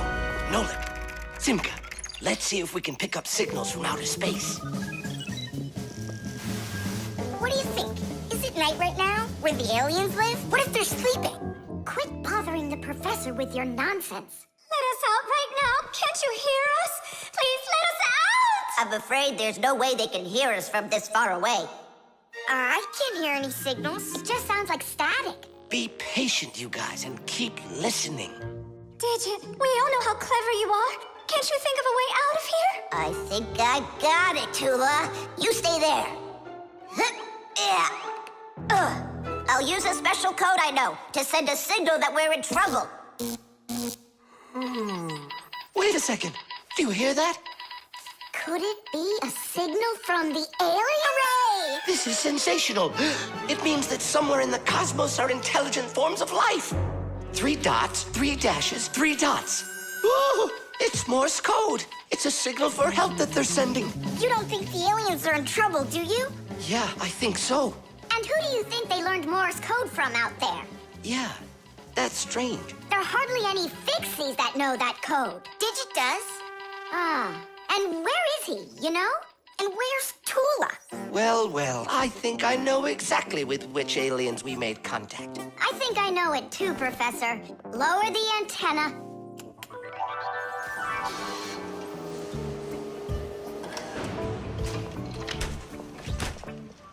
Greetings to you, oh extraterrestrial visitors. Hi there. It's good to be back. What a shame. I was really hoping that we'd find intelligent life forms out there. It's all right. At least we found 2 unintelligent ones. The wires. Quiet down. Get ready for your lesson. Be quiet. Quiet down, please. Oh, it's so hot here. In today's class, we'll learn about... Whoa! What was that, huh? It must have been an earthquake. Yeah, it was an earthquake. Hooray! Sorry there, Professor. Ooh, I have to find an outlet so I can plug in this fan. Ooh, it feels terribly hot. It sure does. Well, keep looking. You'll find one. Now then, where was I? Oh, right. Today, No, it's impossible. In this whole laboratory, there isn't one free outlet. Look at this. Just pull out one of these wires and then you'll have a free outlet. I can't. I fear I could pull out a plug for something important. Volt himself would get all tangled up in these wires. Whew. Don't worry about it, Professor Eugenius. We'll find a free outlet for you. that's right, my colleague. A cup of tea will do you good, so just go relax. Thank you, my colleague. And as always, I'm eternally grateful. Fixies have opened schools for their children in all sorts of different places, like factories, stores, and warehouses. Anywhere where there's lots of machines and appliances and places to hide from humans. And this is where we hold our school, right here inside the laboratory of Professor Eugenius. It's a fantastic place for me to hold class. Every day, new devices, materials, toys, and even food are brought here for examination. And there are lots of scientific devices and tools to study here as well. But most importantly, we never need to hide from the head of the laboratory. Because my colleague, Professor Eugenius, is someone I'm proud to call a friend. He loves Fixies, helps us anytime we need, and will never let our secret out. What should we do first? We have to start out with pulling apart these wires. That'll take a second. Over here! No, here. Nolik, come help! Let's do this. Come on, come on, come on, come on, come on. Just one more time. Stop it! I can't get out! Loosen the wires! We need to pull out this one! Stop this nonsense, will ya?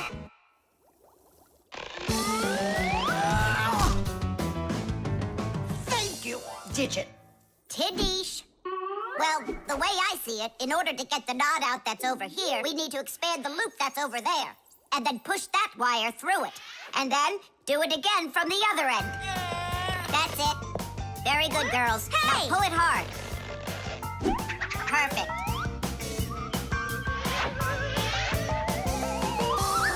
Hey, check it out. This green wire up here isn't plugged into anything.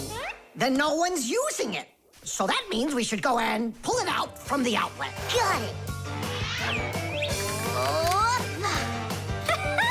Tidish! Vera, here's another wire that isn't plugged in. I found another wire no one's using. Simka and I found it together. Nolik, why are you so upset? Because you guys are doing all the work. How about this wire? Nobody's checked it yet. Really? Oh, wow! What? Did you find some treasure, Nolik? Uh-huh. There are 6 free outlets under here. Great! Now Professor Eugenius can plug in his fan, and his kettle, and even his soldering iron. To get electricity to a device that doesn't use batteries, you need to plug a pair of wires into an outlet. But it's important not to let the wires touch one another, or the electricity can burn them out. That's why wires are covered in plastic or rubber, so the electricity won't pass from one wire to the other, or to us when we touch them. So always be very careful with wires. And never, ever touch a bare wire. You could get killed by the electric shock. Oh, what would I do without my wonderful friends? Thank you. Sorry. I wanted to... I should go. Go ahead. That's a great idea. And we'll start our class. What were we talking about? All about wires. Well, it looks like our class is over. Time to go play. Invisible ink.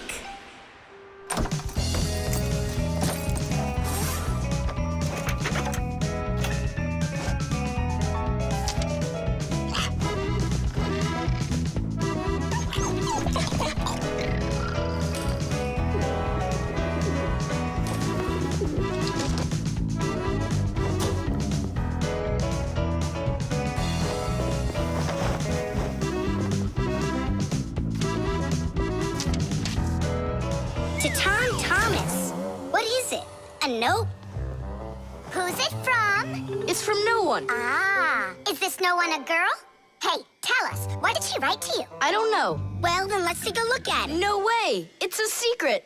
Even from your friends. Mm-hmm. Come on, we're not just your friends. We're secret friends. And you won't tell anyone? Nobody. We promise. Are you gonna open that thing or not? Huh, there's nothing there. Is this a joke or something? Maybe she didn't feel like writing you anything. Then why would she put a note in there? Wait a second. And what if she wrote that letter with a special kind of invisible ink? Wow, I've never heard of it. If you want to keep keep what's written in a letter secret, you can write it with a special liquid called invisible ink or security ink. You can make invisible ink yourself by mixing lemon juice, milk, or baking soda with water. Then just dip a stick or a brush in it and write on a plain piece of paper, like this. You can't see anything, right? To make the invisible ink visible again, the paper needs to be warmed up with something like an iron. But that's a secret. Well, Simka, you might be right. Only what about the iron? I can't use it. But your mom can, and right now she's doing the ironing. Yeah?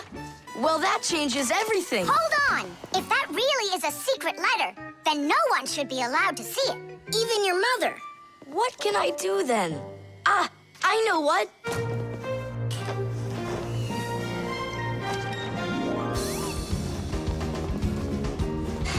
Mom, can you iron my shirt too, please, will ya?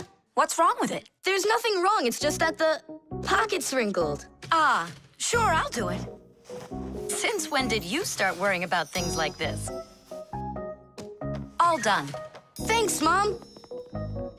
That should do it. What? What is it? Huh? Tom Thomas, I really like you. Katya. Katya's in love with you, isn't she? And what about you? Do you like her? I don't know. She does get straight A's. You like her. You and Katya kissing in a tree. Nolik, stop your teasing. Well, are you gonna write her back? You think I should? Of course, silly. I'm scared that someone will see it. Then why don't you write it with invisible ink like she did? Yeah, go get a lemon. Nowadays, it isn't very common for people to write letters by hand and send them by regular mail. Today, people mostly send letters through the internet. But even electronic letters should be written with some of the same simple rules of politeness used in handwritten letters. For instance, you need to write a greeting at the beginning of your letter, and a few kind words at the end are always appreciated. Something like hugs and kisses, or all the best, or see you soon. And before you send off your letter, it's best to read it through to check for any mistakes. And one more thing. If you receive a message from someone, don't take too long to answer them, because they might think that you'd forgotten about them, and that can hurt their feelings.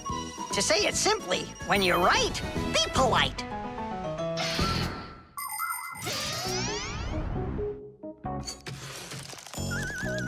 Go on, write. And what should I write? Come on, tell the truth. Just write this. Forgive me, Katya. Only there's another girl I really like. My one and only Simka. Nolik! If you don't like it, then why don't you think it up? Tom Thomas, just go ahead and write how you feel deep down in your heart for Katya. Katya, I like you too. Like that? Is that all I have to write? Would that be okay? It's lovely. Kissi. Just zip it, will ya? Tom Thomas, is that everything? And did you make sure to check that you didn't make any mistakes? No, but I'll check right now. Huh. All the words disappeared. Well, if there's something wrong, only Katya will find it. The crowbar. Everything's fine here, too. I wish something would break for a change. It's already been a week and nothing's broken in here. Stop worrying. Everything breaks at some point. Well, nothing seems to ever break inside of this house. That's because we take such good care of it. No, Masya, it's boring with no real work to do. We should move somewhere else. When Fixies graduate from school, they must choose the place where they want to work. Some will work at factories, and some on ships, and some in theaters, and some in hospitals, too. Fixies are needed everywhere. Now, Fixie families with children like to choose places that are a bit quieter. Usually, they'll settle inside of people's houses. It's not too noisy there, like in a factory, but there's still plenty of work to do. They need to check on appliances like computers, vacuum cleaners, telephones, irons, and washing machines. And Fixies always try their best. They just love being busy with work. And so if there's nothing broken in the house, Fixie families will move to a new place where there's much more work to be done. Nolik, did you hear that? I don't want to move anywhere. But think about the kids, dear. They've got their school and friends here. Do you like this friend of theirs? A human kid playing with Fixie kids. You know as well as I that it's just not right. All right, then. If nothing's broken down before the end of the day, that's all. We gotta move. Oh, no, I can't. Tom Thomas comes home the day after tomorrow, and we'd be gone by then. Pull yourself together. And I won't see him anymore at all? Nolik, I have an idea. What idea? If something happens to break down before the end of the day, then we're not moving. But what if nothing breaks? Calm down. We're gonna make sure of it. Simka, you're a genius. But how can we make sure of it? We're going to use a crowbar. A crowbar is powerful and simple. It's nothing more than a heavy metal bar with either sharp or flat ends. It can be very helpful for breaking through concrete or ice. It can also be used as a lever to root out a tree stump or move a boulder.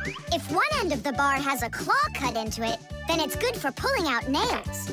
Yes, sometimes the simplest tools are the most powerful ones. Do we have that tool? We've got our pack-a-mat, and it's got everything. Yay! In gadgets and devices, our work will never end. Appliances are fickle, they need a loyal friend. At morning, noon, and midnight of every single day. When there is an emergency, you know we're on our way. 1, 2, 3. Inside will be to fix what's wrong. Till it runs strong. 1, 2, 3. Inside will be all day and night. We fix things right. How about you let me try? Go on. Nolik! What are you thinking? I'm doing like you were doing. No, you're not. Now I'm confused. First off, whatever you break's gotta look like it broke all by itself. Oh, I gotcha. And second, you gotta break it in some way that can be fixed later. Did someone say something needs fixing? Or am I hearing things? Papas, we just found out that the television's broken down. Are you sure? Yeah, and one of the keys on the keyboard is stuck. For real? For real. And the clock's not running either. Oh ho! Masya, our life is getting back on the right track. Should we fix them? Yeah, what else? We are the Fixies. We live to keep on working, and work for us is fun. So we'll just keep on working, 'cause our work's never done. And deep inside of gadgets, if you look when it's dark, you might just see us race around like multicolored sparks. 1, 2, 3. Inside will be to fix what's wrong. Till it runs strong. 1, 2, 3. Inside will be all day and night. We fix things right. Tidish! Oh, that was a lot to do. You'd almost think that somebody broke it on purpose. Well, we didn't do it. It broke by itself. Yeah, this apartment still needs a lot of work. We shouldn't move anywhere.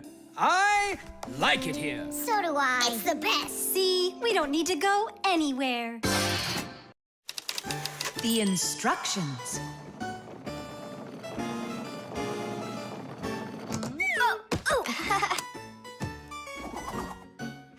It doesn't work. Try putting it in the other way.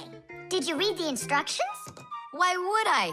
Instructions are for dummies. Yeah, instructions are for dummies. All right. Oh, what's going on? Whoa! My battery! Instructions teach us how to do things right. Instructions for a piece of furniture explain how to put it together. With the instructions for a television, we can adjust the picture and sound the way we like them. Printed on a box of oatmeal are the instructions for how to cook it.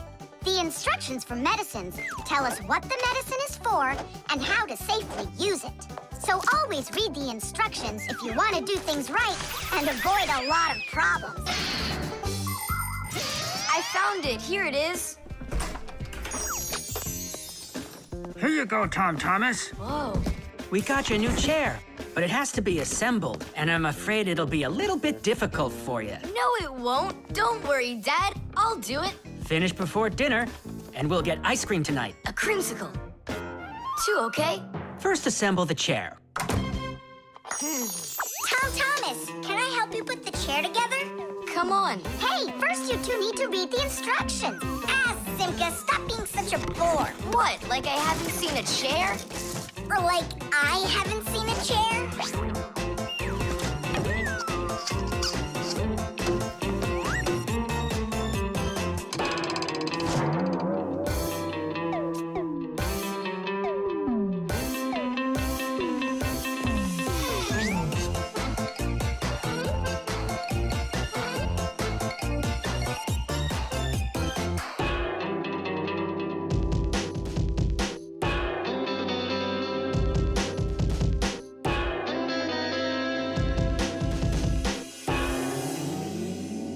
Well, Tom Thomas, you done?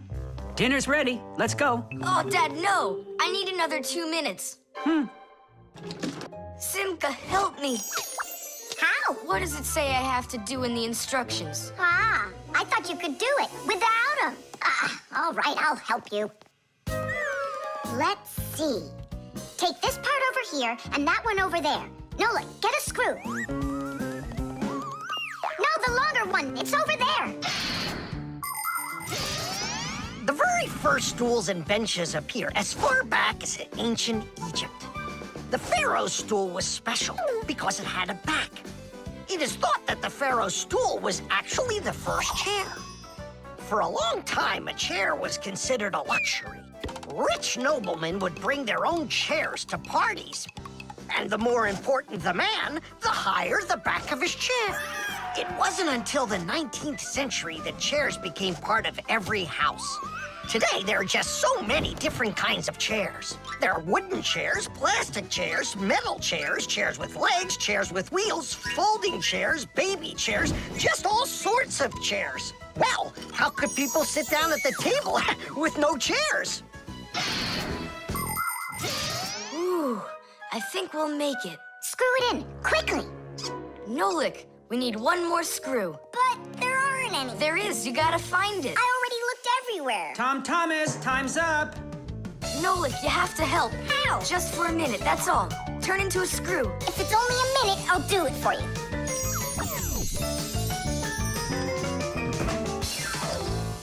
I'm done. You built it. Huh. Great job, son. Mom, see how I won the bet. Can you believe it? He put the chair together. You're so brilliant. Go on, have a seat. Oh! Whew. Now I see. You missed a screw. But I screwed it in. It must have. What? Must have what? Look. Here it is. Now this screw's not going anywhere. And that ice cream you won? Well, you just lost it. Well then, Mr. Chair Builder, time for dinner? Yeah, in a sec. Where is that Nolik? He ran away. What a traitor. No, he's not. He promised you he'd become a screw for just a minute. And the minute was up. Well, where is he then? Over there. He's studying the instructions for the clock. Hey, Tom Thomas, it says that we put the wrong kind of battery into the clock. We should have used that kind. You see, Tom Thomas? If you don't want to be a dummy, instructions are for you. The Fixiephone. Tom Thomas, Huh? try to guess what we have with us. You guess what I have. A banana. A race car. No, not that. Chocolate. A pair of socks. Ha! Do you give up? My dad bought a new phone for himself and gave me his old one. He said I can keep it. Oh, wow. And what have you got? Look! Ah, you got a telephone too. It's better than that. This is a Fixiephone. Papu's got himself a new Fixiephone.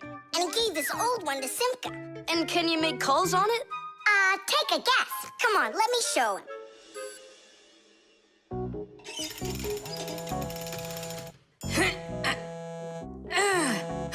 Hi there, Papoose.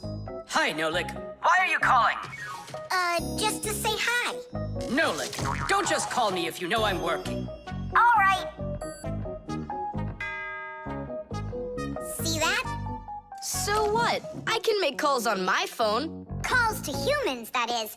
But to Fixies, you can't. A Fixiephone is a smartphone made just for Fixies. Not only can Fixies call each other with it, but they can get onto their own special Fixie internet. On a Fixiephone, you can find a camera, a flashlight, news, games, movies, and Fixie ditties. Those are the Fixies' favorite songs. Fixie kids love them, and so do their parents, because Fixiephones can easily let parents know where their kids are and whether or not they're in trouble. Over the years, humans have learned how to turn telephones into mobile phones and mobile phones into smartphones.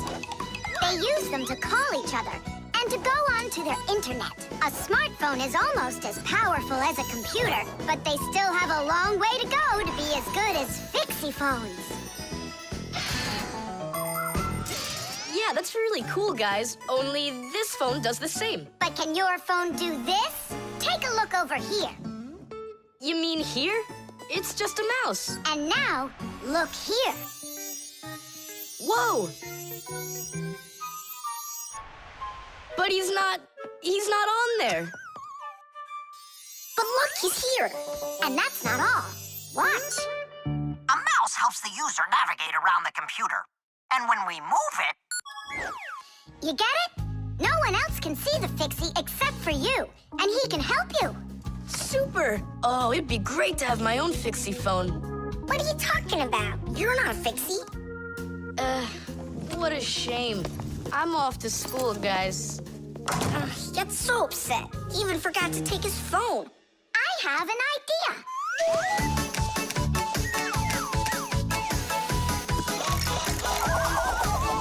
My smartphone's my best friend. I love to hear it beeping, so I keep it by my side even when I'm sleeping. Bing bong all day long, bing bong all day long, bing bong all day long, even when I'm sleeping. With my phone I play alone. I don't need my brother. Soon they'll make a brand new app to replace my mother. Bing bong all day long, bing bong all day long, bing bong all day long, to replace my mother. Check my mail, send a text 1,000,000 times an hour. I forgot to plug it in, now I'm out of power. Bing bong all day long, bing bong all day long, bing bong all day long, now I'm out of power. Bing bong all day long, bing bong all day long, bing bong all day long, now I'm out of power. We finished. Tadoosh! Look, it's a... Surprise! Wow, this is great! Now I've got my own Fixiephone. It's just like you've got. Well, pretty close. Tom Thomas, let me use your phone to call myself. I need to find my phone. Oh, wow. You've changed everything in here. Where am I? I guess I'm Papoose. Huh, what a funny name you came up with for me.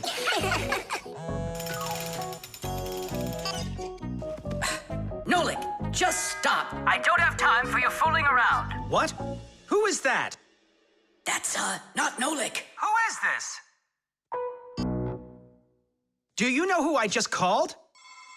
Does anyone know who this phone belongs to out here? Oh, your mother found it. I'm coming. We'll fix those numbers later. Ugh, Papoose is gonna really give it to us. Give me your phone, Tom Thomas, and I'll delete all the Fixie's numbers from it.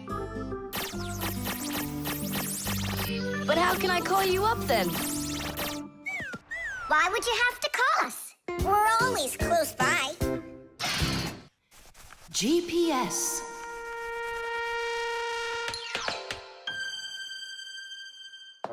And 3, 4. Stop! Who goes next? I'm next.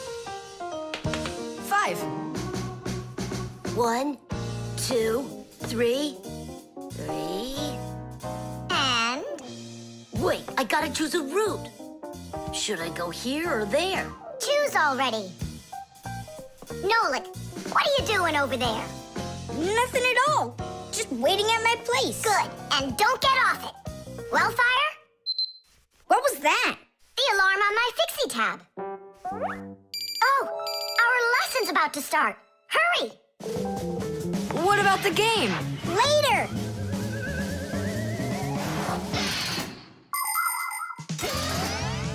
As soon as young Fixies enter their first year of Fixie school, everyone gets their own Fixie tab.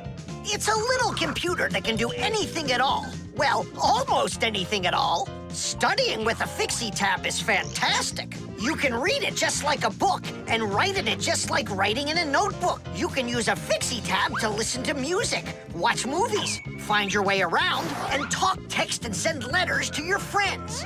And if you want, you can use a Fixie tab to go on to the internet that humans use, or you can visit the secret Fixie internet, where you can find news about the world of the Fixies. And Fixie tabs have games on them, too. Of course, these games can be a lot of fun, but you shouldn't play games until your homework is all done. Faster, or we'll be late. I know a shortcut we can use. This way.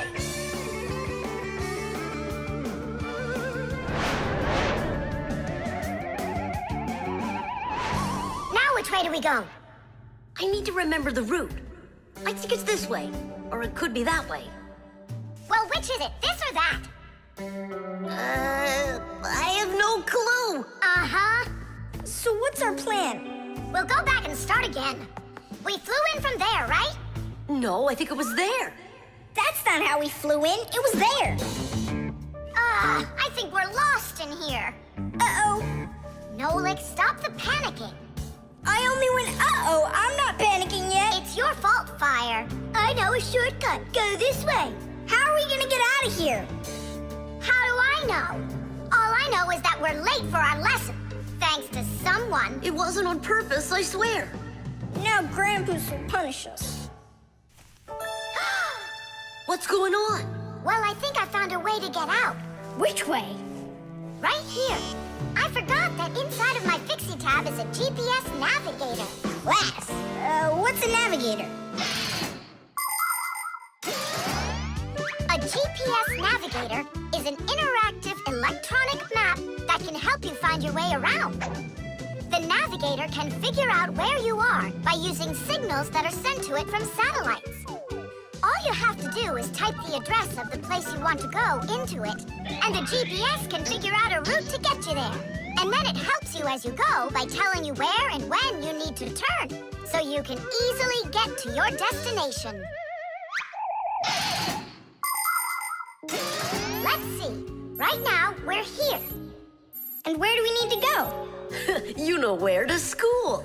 But where is that? Are you joking? In the laboratory of Professor Eugenius. Can you be quiet? Where do you want to go? The laboratory of Professor Eugenius. Please wait while I chart out the route. Ha! It did it! The navigator says to go there. Hey, what are you doing over there? Come on!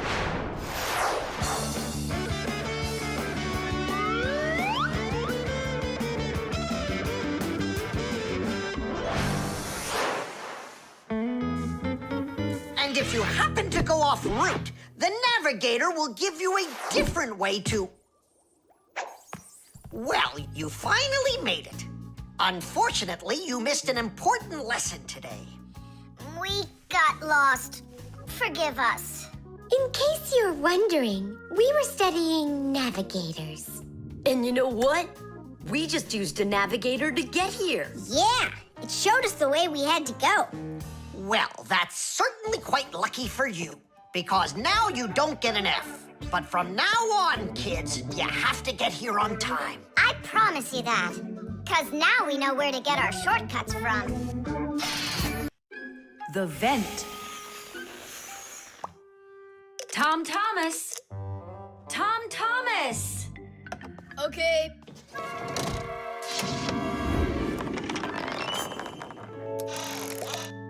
Simka, Tula, check it out. It's pretty, isn't it? Oh,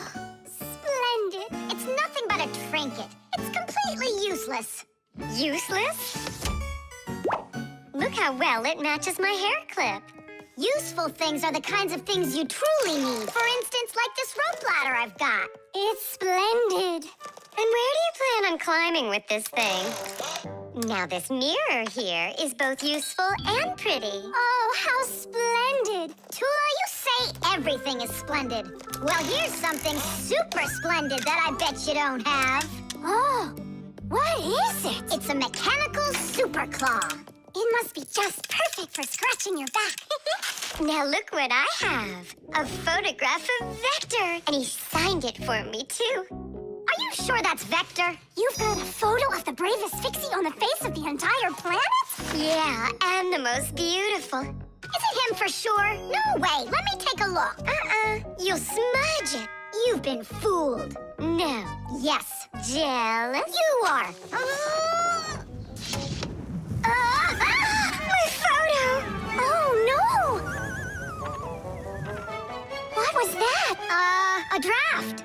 This is completely your fault. It's not my fault. It's your fault for bragging so much. Please, girls, stop fighting. Let's go find it.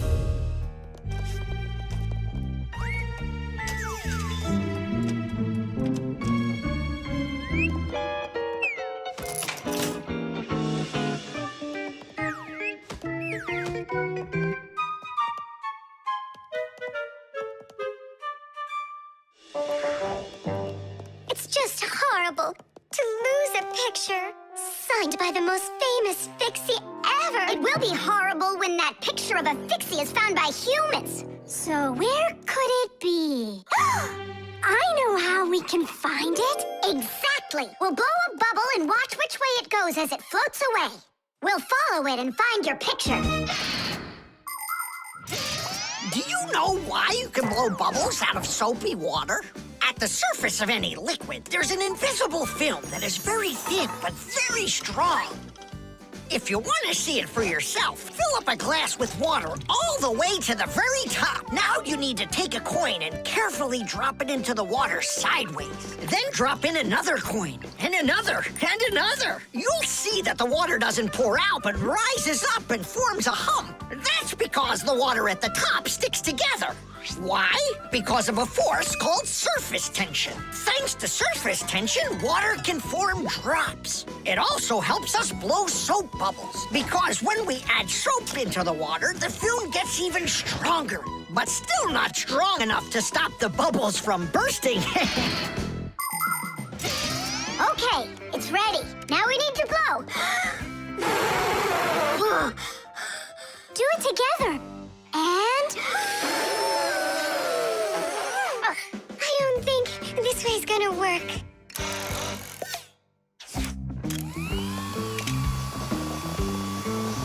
Look, it's flying! We did it! The vent! Of course! Why didn't I think of that before? Have you ever seen holes in the bathroom or kitchen that are covered with grids? Well, those are called vents. And behind the vent is a long pipe called an air duct. Unpleasant odors and musty air can be forced into the ducts and sent out of the house. And if you want that old, stale air to leave the house even faster, open a window and let in some of the fresh air from outside. Keep the air in your home as fresh as it can be. Hey, take a look! It got stuck over there! Get it before it flies away! How can we grab it? What do you mean? Don't you remember what I've got? Teesh! Thank you, Simka. What would we ever have done without your mechanical claw and your fantastic ladder? Then here you go, a present for you. Oh, thanks, it's just great. And I want to give you this. Oh, gee, it's just splendid. Simka, are you here? Huh, what you got there, Simka? A little mirror. It's pretty, don't you think? Oh, you girls. You're all the same. Tubes. Today's lesson will be on pipes and tubing. Right here inside of this laboratory, you can see them all over. Look, over there, and there, some more over there, and there's another one. So, who can tell me some different uses for tubes? Digit. They're used in plumbing to carry the water. Nolik, in school we don't give an answer without being called on. Digit.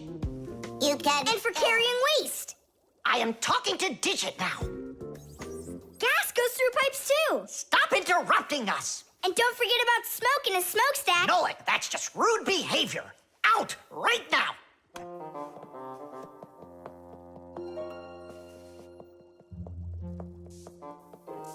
All right. And a shower hose. That's also a tube, right? I told you to get out. Yikes! And a vacuum cleaner's got one too. And those spyglasses that pirates use when they're sailing. Hey, what do you say we all go and sneak out of here? Great idea. Let him call out to himself. Shh. And a trumpet's a tube that you blow through.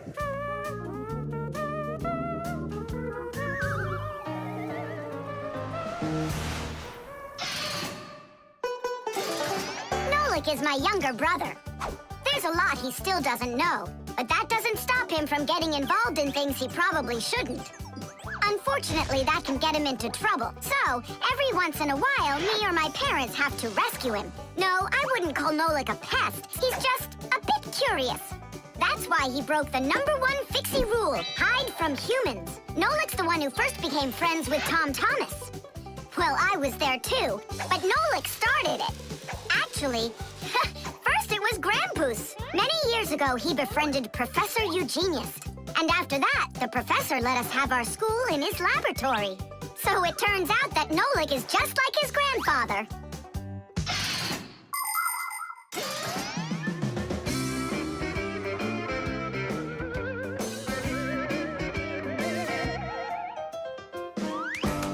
Digit, go on then.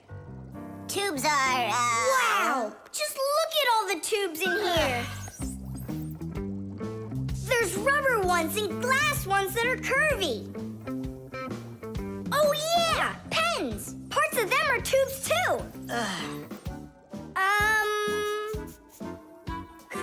He stopped talking. He ran out of ideas. And those tube slides at the water park. The barrel of a rifle and the shell of a bullet. Those are tubes. Oh, there's a tube with a serious crack. And it's also dripping and hissing. It's dripping? Where? How can I show you when you kicked me out of class? What's going on? Take a look. That tube up there is leaking. that's acid dripping out. Is that dangerous? It's awful. Any second now, it'll explode. Where did Professor Eugenius go? He went to eat a sandwich. So what do we do? It's a disaster. Don't panic. Fire, Verda. Go to that hose and shut off that valve. Simka, go get a pack-a-mat. We'll fix this pipe ourselves. It's very important to be sure that a pipe won't leak. But making pipes that won't leak isn't so easy. Pipes can be made by rolling up a sheet of metal and sealing it up. Unfortunately, the seam can break, and that's why people have figured out how to make pipes without seams. They do it by stretching out hot metal on special machines. And PVC pipes are squeezed out of hot plastic like pasta. When the plastic is cooled down, it hardens into a pipe. We fixed it just in time. Nolik, way to go there. Hey, Simka, where is he? Don't know. He finally left. Here I am. Nolik, I want to thank you for being alert, and I'd like you to join our class. Tadish! Only don't forget, in my class, students cannot answer unless they're called on. Now then, pipes and tubing. Digit, please continue. Well? But Nolik said all of them already. Nolik. Not all. A straw for drinking a shake is a tube, and some noodles are tubes made out of dough. And what's it called? That thing. A hole in a mountain. Wait a second, I'll get it. A volcano. That's not it. They go this way. I mean the kind that go like that. Heh, they're tunnels. You got it. Well done there. Yeah. The barcode. And so, what do we do if we happen to see humans? Hide from them, right? And what if you've got nowhere to hide? Then we turn ourselves into screws. That's correct. Where could it be? Where on earth could I have put it? Oh, I'm such a scatterbrain. Ah, it's Professor Eugenius. There's no need to hide from him. He's our friend. Where has it gone? Did you lose something again, Professor? Yeah, how did you guess? It's just awful. Yesterday I started testing a new iron, and today, it's totally disappeared into thin air. Where could you have put that thing? I've got it down to 2 places. It could be in the warehouse or not in the warehouse. Yeah, that information will help us find it. Or not help us find it. Class, follow me to the warehouse.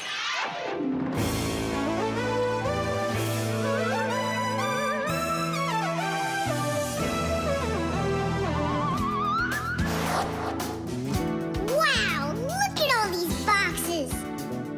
If we have to look inside each one of them, it'll take us 2 days. Maybe we'll get lucky. Let's look in this one. No, inside there is a fan. A fan? Wow, it's a fan. And what's inside this one? A mixer. Yeah, amazing. And what's in this box? An electric kettle. Made in Germany, by the way. He's right. There is a kettle in there. Professor, is this some trick? I don't get it. Grandpus, how do you do it? It's gotta be magic. What else? Here's how I think he's doing it. I think the professor has glasses made to see through the boxes. Of course not. I only know how to read the barcode that you can see on each of those boxes. Oh, that. Exactly. If you look at the printing on packages and boxes, you will often find a symbol with a lot of black lines and numbers. These symbols are called barcodes. Each barcode has all sorts of information. What the item is, what country it came from, and even in which factory it was made. With the help of a special reading device, a scanner, it's possible to read all the information the barcode holds. It really is an excellent system for stores to know what they've got. You don't even need a scanner to do it? I can figure out barcodes without one. I'll teach you if you want. Class. Let's see. We're looking for a box with an iron. There. Well, bring in the professor. Today, on almost everything that is sold, there is some kind of mark. For instance, this kind of mark is called a barcode. And this one, a QR code. These marks help us find out a lot of information. Suppose you walk by a building and see a QR code on it. Just point the camera on your mobile phone at it, and information about who built it and when it was built will appear on the screen. Isn't that great? It's a shame not every phone can do this yet. And that's not all. There are also marks that work without pictures. There are electronic chips that can hold information. These chips can be put inside of ID cards or travel passes, and all you need to do is press the card near a reader so it can check if you're allowed to go on through. You just made my day. You found it so quickly. What would I do without you? Huh? Is something wrong? This is not an iron. Whose sandwich is that? Mine. Yesterday I wanted to put it into the fridge, only I guess I put it into my... I just get distracted so easily. Look, we need to think this through logically. If you went and placed your sandwich into the box where the iron should have gone, then you must have put your iron in the refrigerator. Oh, here you are. Here you are, my new iron. Oh, I looked everywhere for you. Thank you, my friends, once again. There's no need to thank us at all. You're always there when we need help. You've even let us open our own school here in your laboratory. And we don't have to hide ourselves. Yeah, that's because you're so kind and you love Fixies.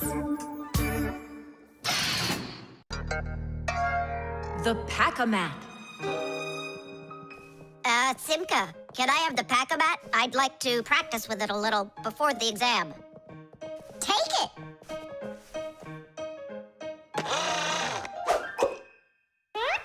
You're really good with that thing. Good. I couldn't be any worse with it. I wanted a vacuum cleaner. Actually, you were pretty close there. You did manage to get the hose at least. This is not at all funny.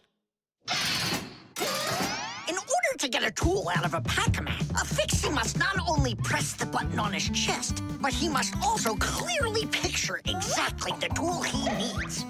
By the time they are adults, this is easy for Fixies to do. But while they're children, they must study hard to master this important skill.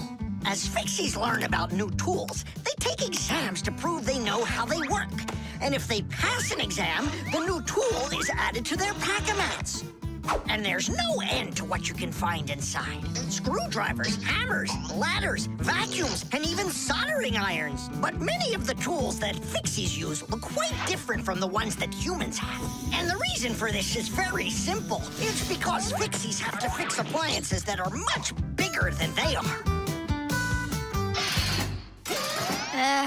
I just wish I knew which tool was gonna be on that exam. I got it! You just stay right here.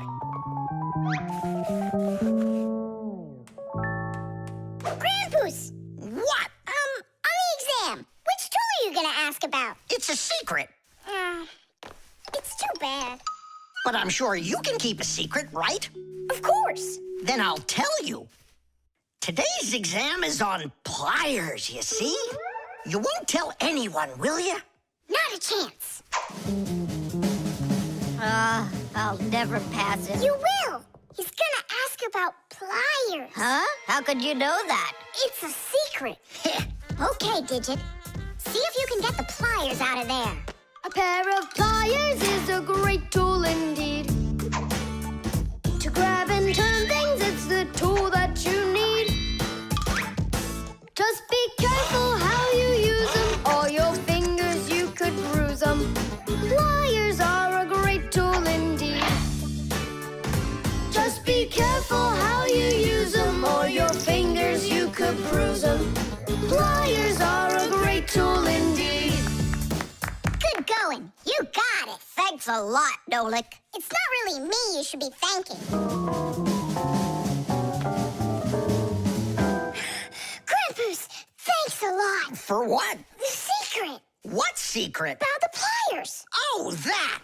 You know, I picked a new topic. I decided that a hammer will be the tool. A hammer? Only it's a secret. I remember. The topic got changed. It's a hammer. You sure about that? Totally. All right. I'll try to do it. A hammer is a great tool indeed. To pound in nails, it is the tool that you need. Just be careful how you use it, or your finger you could bruise it. A hammer is a great tool indeed. Super. I'm sure you're gonna pass. That's only if he asks me about a hammer. I'll be right back. Grandpoos, it's a hammer for sure? Nah. A hammer would be way too easy for those kids. So now it is a drill. A drill? But only... It's a secret! Now I know. There's no doubt about it at all. It's a drill! A drill is such a great tool indeed. To drill a hole, it is the tool that you need. Just be careful how you use it, or your finger you could lose it. A drill is such a great tool indeed. And if it's not a drill, right. Hammers, wrenches, drills, screwdrivers, vices, mallets, saws, and pliers. All of these are super duper great tools, yes indeed. That's all. That's enough of this. I'll just go and take the exam. Yeah.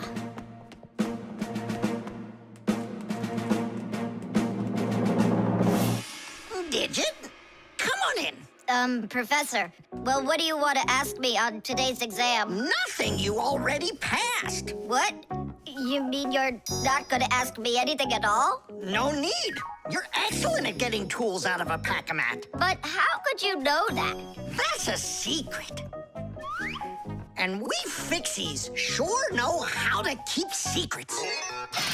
The oven.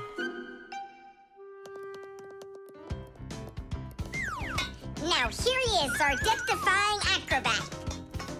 Nolik, don't! I'm not Nolik, I'm an acrobat. You're going to fall. I'm not going to. I see. Every single time with him, it's the same old story. He gets himself into trouble, and I've got to get him out of it. No, I'm falling. Whoa! Hold on! I'm just joking. Nolik, you're a knucklehead. Simka, Tula! We're down here! Look who's in trouble this time, huh? This isn't funny at all. Need some help? We can manage this ourselves. Right, Tula? Well, all right then. See you later. We gotta get out of here. Tom Thomas's mom is coming! Hide!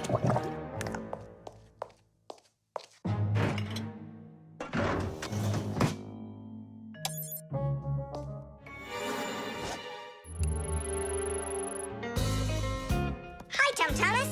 Hi, Nolik. Are you up for a ride? Because this train's leaving the station.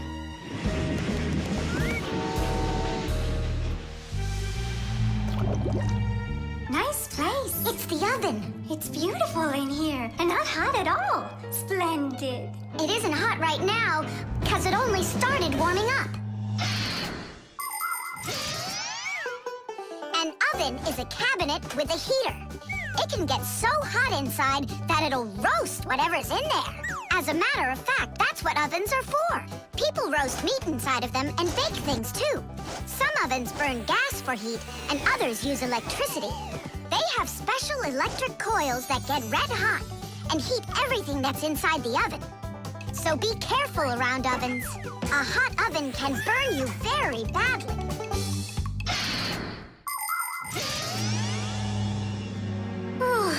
It really is getting so hot. We gotta get out of this oven right away! Simka, we're about to get roasted in here. Yeah, inside of a fresh-baked Fixie cake. I don't want to. You think I do?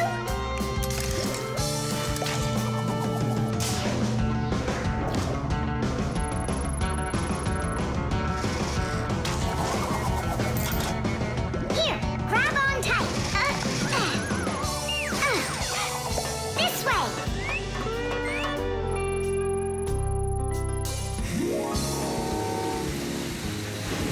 Be careful, you'll fall off. You're just like Simka. She told me the same thing, and then she was the one who fell. Right into the batter. Together with Tula. What? They both fell in the dough? Oh, yeah. And they're probably still stuck in there, too. Tom Thomas, the cake's fresh out of the oven. Do you want to try some? Where could they be, huh? I don't know. Maybe they're inside the cake. They could have turned into screws. We gotta find them. Hey, what are you doing? Eat. Stop playing. Hey, watch out. You could break your teeth. The first ovens in ancient homes were nothing more than simple fire pits where people cooked on hot coals. Later on, the stove was invented. Every house had a stove made out of stone, clay, or cast iron. People would burn wood or coal in them. These stoves produced enough heat to make soup or bake a cake. And then in the 19th century, the gas stove was invented. Gas stoves are much more practical than wood-burning stoves. 1 second and the gas is burning. A few more minutes and the water's boiling. They're very convenient, but they can also be dangerous because if the pipes aren't in good condition, there can be an explosion. Today, there are also stoves and ovens that run with electricity. They use electric heating elements for frying, boiling, or baking foods without fire at all.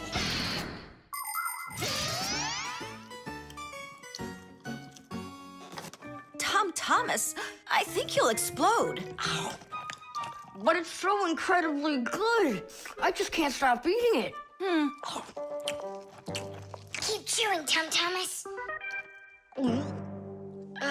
That's as much as I can chew. Hey, what are you guys up to? Up to? We're trying to save you.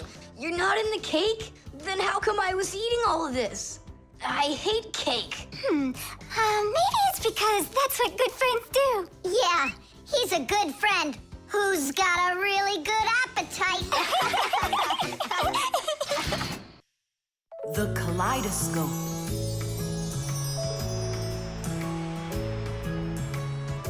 Tom Thomas, when are you gonna give me a peek at your new ball? I just can't wait. I told you, you can see it as soon as I hang it up. You're not peeking, are you? No, I'm not. Oh! So can I look at it now? Sure, take a look. Which one? This one. You broke it. It's okay. Don't be sad.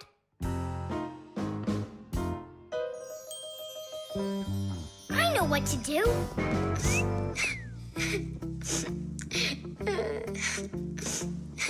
Tom Thomas, look inside the kaleidoscope. What for? I looked already. Come on, there's something in there I'm sure you've never seen. Whoa. Cool, isn't it? What is it? It's my own invention, a pirate kaleidoscope. Laughs, right? Uh-huh. It's great. I really like it. Tom Thomas, hi there. I heard that you got a pretty ball to hang on the tree. Shh. Can I see it? It's right there. Where? There. No. Oh, that's just terrible. Why'd you do that, Simka? Come on now, I just cheered him up. How? Tell me. With the kaleidoscope, remember what Grandpa's taught us? Do you know what makes a kaleidoscope have such beautiful patterns?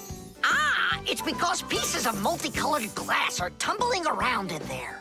And it's also because it has mirrors inside. Usually there are 3 of them, and they are arranged facing each other. That way, each piece of glass makes many, many reflections that create the kaleidoscope's beautiful symmetrical patterns.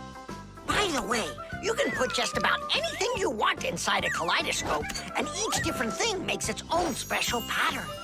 Yes, there are all kinds of kaleidoscopes. Some with buttons inside, some with flowers, and even some that are filled with insects. Once, a very rich man had a kaleidoscope made with precious stones inside. Yeah, it probably wouldn't have been nearly as beautiful if he had just filled it up with money. Tom Thomas, look inside the kaleidoscope. I already saw it. It's pirates. Nah, it's not about pirates. We changed it. Go on, look and see. Wow. You like it? A lot. Hey, what did you put in there? A few pieces of the ball that you smashed. It's even better for Christmas, isn't it? Mm-hmm. That didn't work at all. Merry Christmas! We came to take a look at that splendid new Christmas... Oh, what's wrong? Oh, don't even ask us that. I've got it!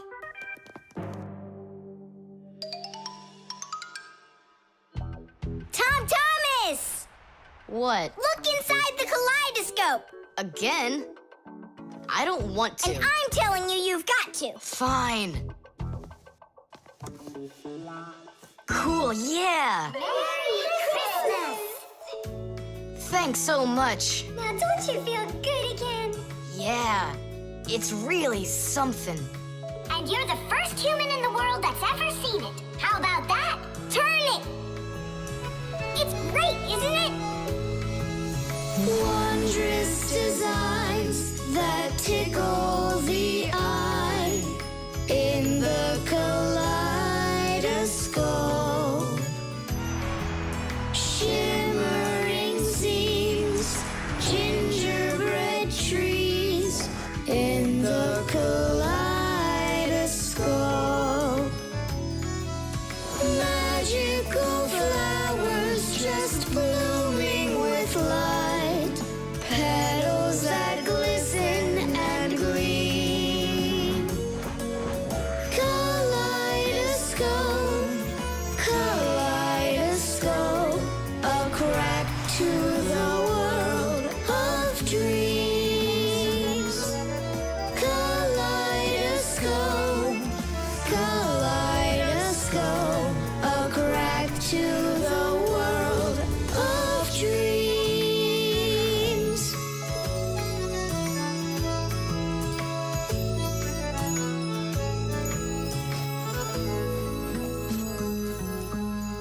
everybody.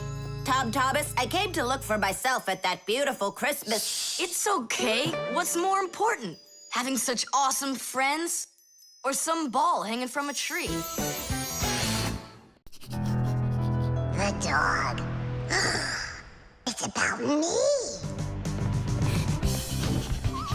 Fixies? It's Chewsocka. It sounds like she's angry with us. I wish I knew what that mad dog was thinking about. I'm thinking about you. You better hide or people will see you. I'm leaving. See you later. It's going to rain. Chewsocka, I have no time to play right now. I'm not playing. His feet are gonna get soaked. Tom Thomas, I'm off. Don't be late. Chewsocka, that's enough. No, I need to go to school. He's got his math class today and he's leaving his math book. I'm trying to serve like a good dog, but no one understands me. Dogs have been serving people since ancient times, along with cows, horses, chickens, and other domestic animals. But of all of these animals, the dog was the very first. In the beginning, domesticated dogs looked like wolves.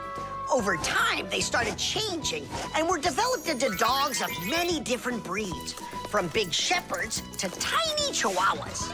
So a dog is not only a human's best friend, but his very first friend as well.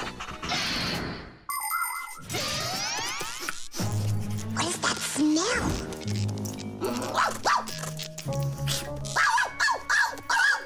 Simka, come on out. I see you. Nolik, jump down. Oh no, we're trapped in here. Alert, something's burning over there. Why won't they listen? I think she's going to eat us. Together with the box.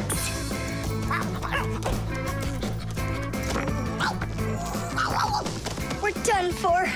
Oh. Come on, look. The outlet is sparking. Oh no, something must have broken in there. Are we going to fix it? Kids should never touch outlets, and you know it too. It's forbidden.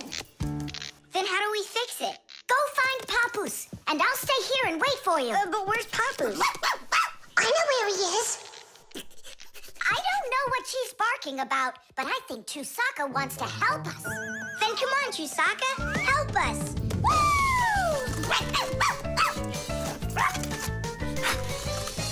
He's in there. Papoose, Papoose. Nolik, is that you? There's an outlet sparking over there, and it smells like it's burning. Are you sure? Yeah, Chewsocka found it. Really? Great job! There are many kinds of service dogs. Dogs that help people by carrying out a wide variety of different jobs, like protecting a house or a flock of sheep if the dogs are shepherds. Some working dogs help guards protect their borders, while others work for the police. There are sled dogs that transport people and loads in the north, where there's only snow and no roads. Some service dogs help blind people by helping them get to the places they need to go. And there are dogs that save people trapped on mountains. And that's not all. Dogs went up into space before humans. But don't think that dogs are just given these jobs. Oh no, like humans, dogs study for a long time before they're allowed to take on serious work.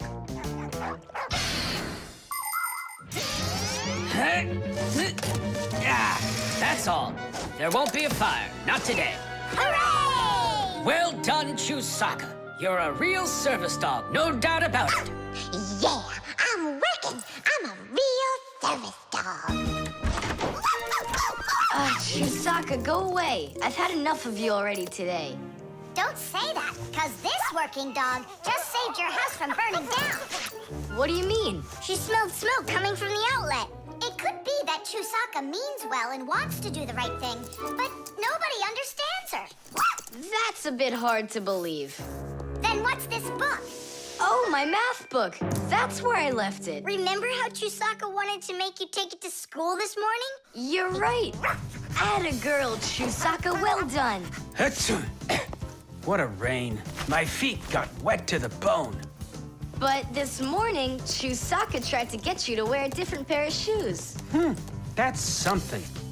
I should listen more closely to this smart little dog of ours.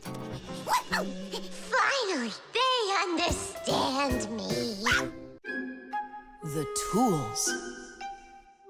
Hang on, there are these really cool things that I want to show you.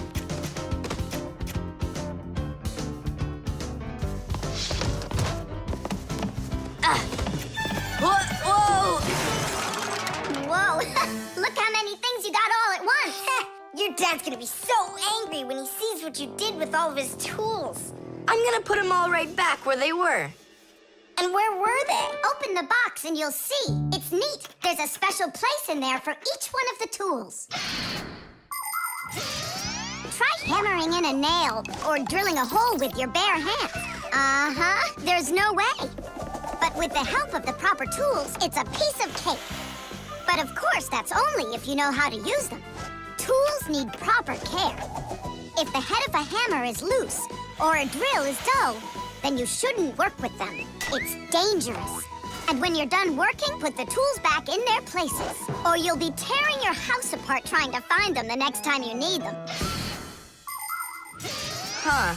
The pincers go here, and the wrench goes over there. This drill bit's too long for this spot. Let's see if it fits in this one. Huh.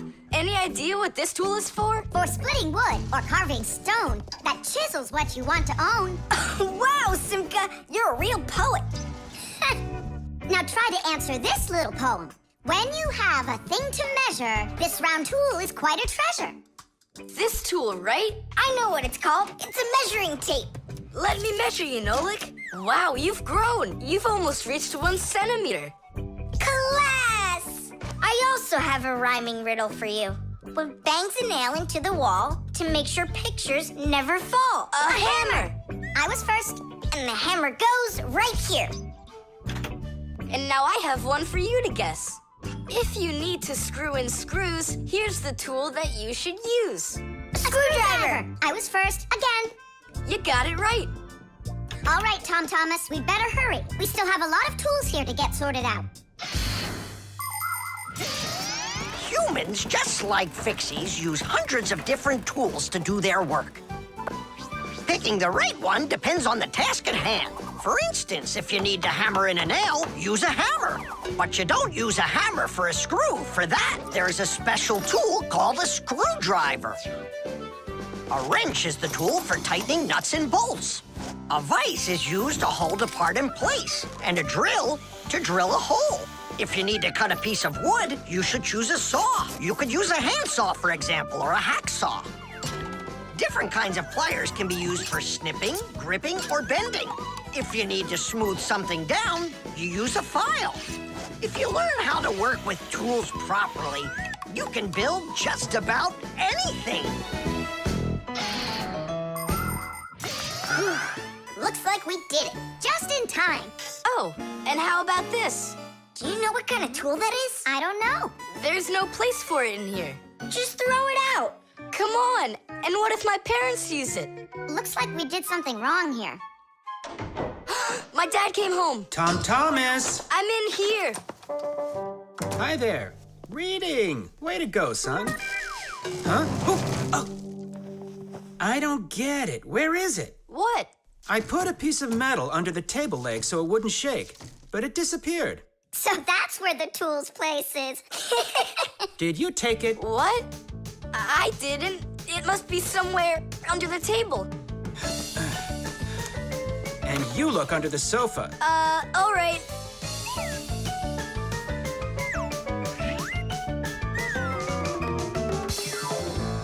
What do you think he wants? He wants us to get that metal thing out of his dad's box. Come on, let's go. You got it.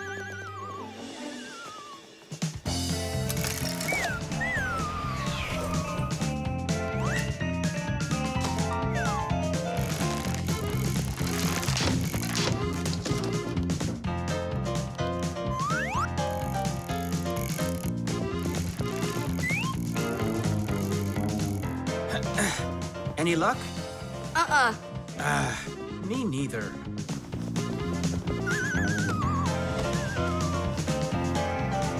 I found it, Dad. It was under the table, just like I told you. Huh, you were right. It's strange. How could I have missed it? Maybe you're just, tired from working too much. Maybe. Tadish. What? It's a new word, Tadish. Tadish? I do like the sound of it. The shadow play. Oh, hi there, Tom Thomas. What are you doing here? I dropped a paper clip. Give me some light. Huh. What's so funny, huh? We're trying to help you out. You've got funny shadows, that's what. Hey, check this out. It's an eagle. And Simka is a goose. She looks more like a moose. I do, huh? All right, and take that. You're like real actors performing in a show. Uh-huh. Actors playing a theater, you know? And we're just under a bed. And so what? How about we make our very own theater? A theater with shadows. Class! Tom Thomas, we need a piece of paper, a huge sheet. It's really quite easy to make your own shadow theater. You can make the screen out of a white sheet or a big piece of paper.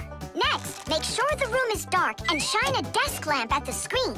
Now, to make the shadows, just put yourself or a cardboard cutout between the lamp and the screen. Your shadow or the shadow of your puppets will come to life. But make sure that the audience sits on the other side of the screen. The play will be much more magical for them from that side. Tom Thomas, light. Oh, wow, Simka, you look totally like the real Red Riding Hood. Hello, dear granddaughter. Hello, dear grandmother. Grandmother, what very big eyes you've got. The better to see you with, my dear. Nolik, come on, we're rehearsing.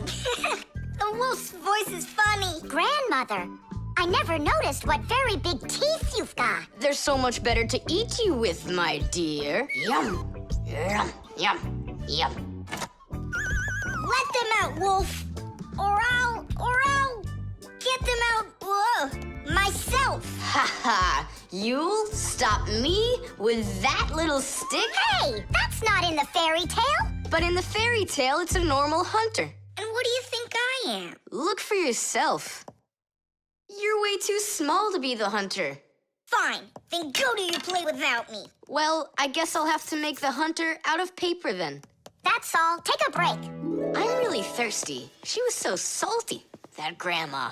Nolik, don't be upset. The wolf is huge and I'm so little. Then let's make you bigger. You see? Now you're bigger. Yeah, you're right. And if we go back here, then I'm even bigger. Now you know. If you go back here near the lamp, your shadow will get bigger on the screen. Class! There are just so many different kinds of theaters in the world. In the dramatic theater, the actors speak the lines of the playwright. At the opera, the actors don't speak their lines. They sing them, accompanied by an orchestra. And here at the ballet, the performers don't speak or sing their parts. Here, the story is told with dance. There are also theaters where the performers are animals. In an animal theater, you can watch performances by cats and dogs, or goats and pigeons, or even bears and seals. There are also theaters where the stories are told by puppets. To tell the truth, the puppets are brought to life with the help of people. Yes, there are so many different kinds of theater. My favorite is the shadow theater. I think it's the most beautiful and mysterious theater of them all. Hello, dear grandmother. Grandmother, what very big eyes you've got. The better to see you with, my dear. And grandmother, what great big sharp teeth you've got. Oh, the better to eat you up with, my dear. Ooh, just wait. Aha, wolf, I've got you. look so strong. You're a hunter? Then where's your gun? Why do I need a gun? You're so tiny I could use a fly swatter. But I'd rather do it like this. Like what? With my bare hands. Way to go! Hooray!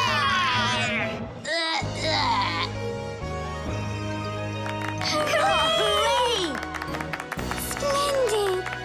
Who was your favorite? Mine was the grandmother. Well, I think Red Riding Hood was the best. For me, the hunter. He was so mighty and so fearless. And for me, the special effects. The elevator.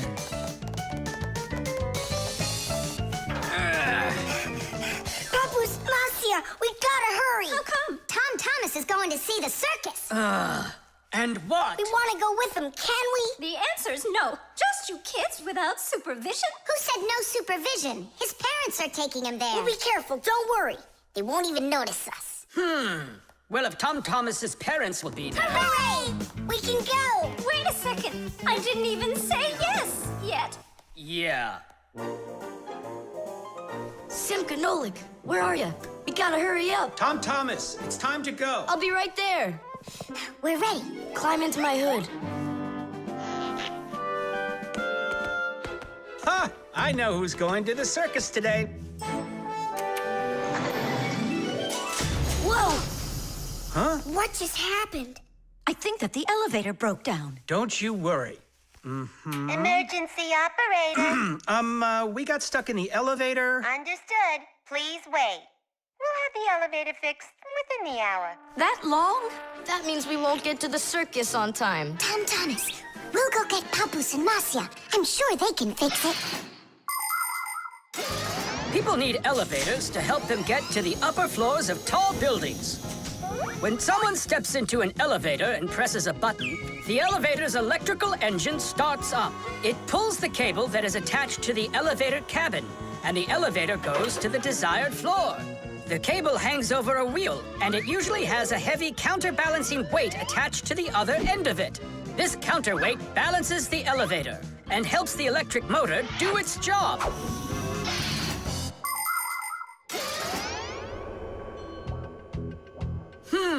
I wonder what the reason is. I think I see something over there that got stuck. Looks like you found the reason. We gotta go and fix it now, or we'll never get to the circus on time. You know, we can just have it right here. Ladies and gentlemen, presenting the Fixies Spectacular. And now your attention, please, on the high wire.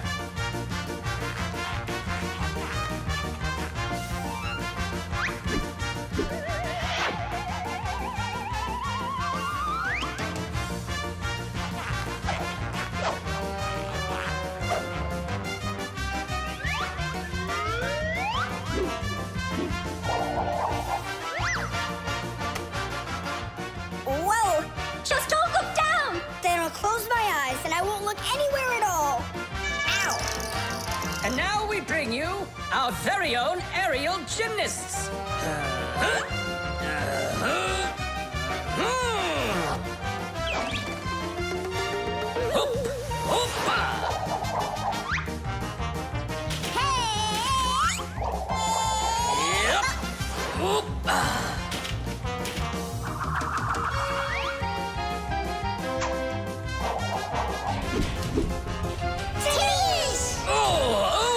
Tadish!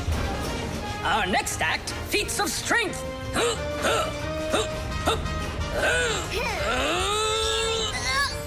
won't come out! I know how to fix it. With a death-defying circus act, point your eyes up! Marcia, where are you going? Up to the electric motor! Do you know the right way to behave yourself inside of an elevator? First of all, small children should never get into an elevator by themselves. They should only go in with their parents or other adults they know well. When getting onto an elevator, the adult should always enter first and then the child. When it's time to get out, it's the other way around. First the child leaves and then the adult. If you are taking a dog onto an elevator, make sure its tail and leash are completely inside so they don't get stuck in the door. And there's one more thing. if the elevator suddenly stops for some unknown reason, don't try to break out of it yourself. Press the button that calls the emergency operator and wait for help from the elevator repairmen. Or the Fixies. I reached the motor! Turn it on! Oh, they fixed it. That was quick. Now we'll make it on time. There was no need to worry. Stop! It's way too high! Tom Thomas went to the circus without us. There's no need to get that upset, Nolik. Our circus is as good as theirs. Right, Papoose? Of course it is! Thank you! Thank you, to who? What do you mean who? The elevator repairmen. The fire extinguisher. So, who can tell me, in the home, what is the greatest danger of them all? Chewsocka. Well, dogs are dangerous for us, but what is very scary for us and for humans? Fire! Huh? Where? I was just answering what you asked us. Although your joke was awful, Fire, your answer was actually correct. Nothing can be worse than getting caught inside a house on fire. Don't know much about chemistry, but I can handle circuitry. That's an interesting idea. I have to try it out. And that's why every Pack-A-Mat has a fire extinguisher inside of it. And how do you turn them on? Well, I'll show you at the end of the lesson. Nolik, listen, yell fire. How come? I just want to find out how the professor turns on a fire extinguisher. Forget it, Fire. I won't do it for you. Fire! Huh? You again? I was joking. It's a stupid kind of joke, and I want you to leave right now. Actually, I should call your parents to discuss this terrible behavior. Fire is no joke at all. Remember, never fool with fire. Of course, you should never play with matches or with lighters. Everybody knows that. But those aren't the only things that can cause a fire inside of a house. So can a stove or a fireplace. And don't forget electrical appliances, like electric burners, space heaters, and irons. If you act carelessly around any of these appliances, they can cause a fire. And we should never forget to take extra special care with sparklers, candles, and fireworks. Sparks can jump off of them and set fire to highly flammable things like paper, wood, or cloth. So, what do you do if a fire suddenly breaks out? That's right. You call the fire department by dialing the number for all emergencies, 911.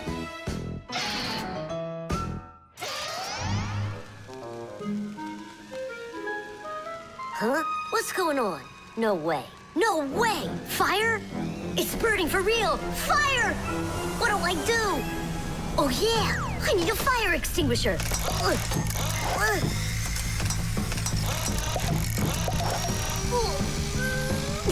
Where are you? And that's how a Pack-A-Mat can become a fire extinguisher. Do you understand? We understand. There's a fire! It's over there! Enough! You don't know when to stop fire? I'm not joking this time. Please believe me, it's there. Nice try, Fire. Oh, look, he even used smoke this time. No, Simka. That smoke's from a fire. Uh-huh. I'm sure that this time it's for real. It's the truth. I swear I'm not lying. This time I think it's true. He's not joking. We've got ourselves a real fire here. Tula, Simka, turn off the soldering iron. Uh-huh. Got it. Be careful, kids. You have to stay back here away from the fire. And what can I do to help? Take out your fire extinguisher.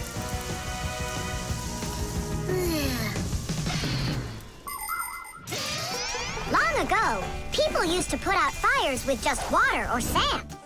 Today, people also use fire extinguishers. Fire extinguishers are cylinders with hoses. They're usually painted red, so they're easy to see. The cylinder is filled up with a special powder, or foam. If someone needs to put out a fire, they point the hose at the fire, pull out the safety pin, and squeeze the handle. The foam or powder shoots out of the extinguisher and puts out the fire. Our fire extinguishers are just too small for this fire. We have to find Professor Eugenius to put it out. I already did. All right, where's the fire? Ah. Ooh. Hooray! We put out the fire! You Fixies are just the greatest. Thank you. You saved the whole laboratory. Not at all, colleague. If not for you Fixies, I can't even fathom how this could have ended. And what I'm wondering is how the fire got started at all. Fire? I had nothing to do with that. Yeah, sure. Then who was yelling, fire, fire? You know what? Maybe it was you that set the fire. Well, if that's what happened, don't even think about coming back to school without your parents. Colleague, wait. It's all my fault. I didn't turn off the soldering iron. Forgive me. Now we know whose parents the school should be calling. Modeling clay.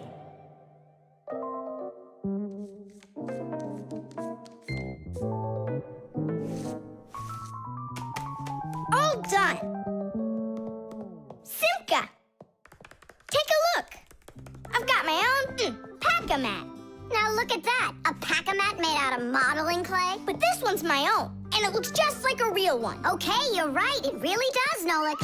Simka, Nolik, what's up? Hi there, Fire. Want to play some tag with me? I really wish I could play tag, but unlike you, I've got tons of work. Yeah, like what? Well, a bathroom hook fell down. Tom Thomas broke the lamp on his desk. The aquarium has a tube that's leaking. So go and play. I have to get a pack-a-mat. Oh. I wish I could play tag. Hold on. Nolik, you've got a pack-a-mat. Uh-huh. Although I gotta say, it looks a little strange. That's because it's... Let's fix everything before Simka, with your pack-a-mat and my fixie board.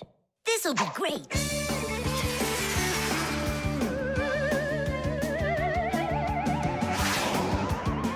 So where is that hook that fell down? All right. Nolik, get out some sticky stuff. From where? Obviously, from out of your pack-a-mat. But it isn't real. I made it out of modeling clay today. Out of clay? Well, it totally looks real. Long ago, back in the Stone Age, people learned how to use clay to make their dishes and sculptures. But the modeling clay that we use nowadays was only invented about 100 years ago. Actually, modeling clay is just plain old clay with some ingredients added so it won't dry out. And dyes are mixed in to make all the different colors. There is just no end to all of the fun things you can make out of modeling clay.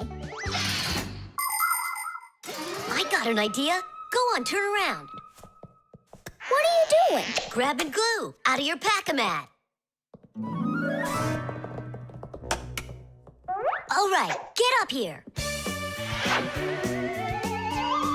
Will it stick? Yeah, of course it will. Let's go and fix the lamp.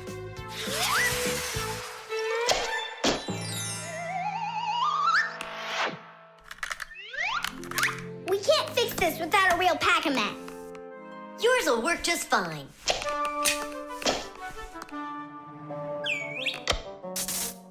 Tadish! So, what else did Simka have to fix? The aquarium. Hop on.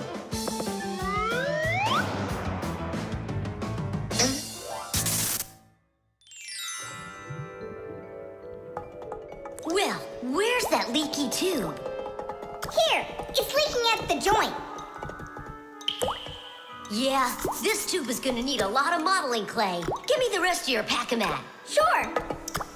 And here's a souvenir. They're all done. What's all done? We already fixed everything. And what did you fix it with? Modeling clay. Ha! Modeling clay isn't gonna hold anything. Well, I say it will. Wanna bet? All right. It's exploding! What in the world is happening here? Flooding water! You just do as I tell you, without panicking. Did you know it's possible to make modeling clay in your own home? Just write down this recipe. You'll need a cup of flour, a half a cup of salt, and a half a cup of water. Now, mix the salt with the flour and add the water little by little. Mix it together really well. What are you saying? That it looks just like dough? Well, that's exactly what it is. It's just not for eating. It's way too salty. But you certainly can sculpt things out of it. If you want your modeling clay to be colorful, you can add food coloring or watercolors to it. That's it. Your modeling clay is ready to be sculpted. When you're finished, don't forget to let your figures dry in the sun. That way they'll get nice and hard and last you a very long time.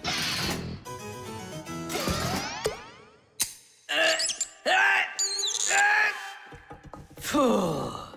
We almost didn't make it. And did you fix the lamp with that modeling clay?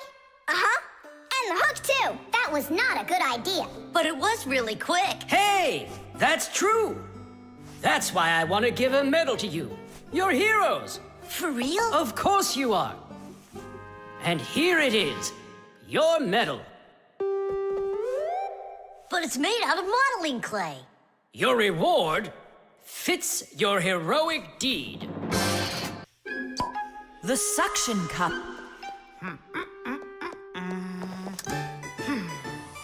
Where's Professor Eugenius? Did you see him? Not yet.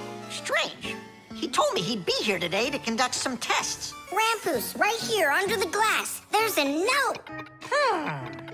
Dear friends. That means the note's for us. That's because Professor Eugenius can always count on us. I'm off for a conference today. So what should we do? While I'm away, please keep an eye on each of my tests. There's the wristwatch. And where is it? It's right there.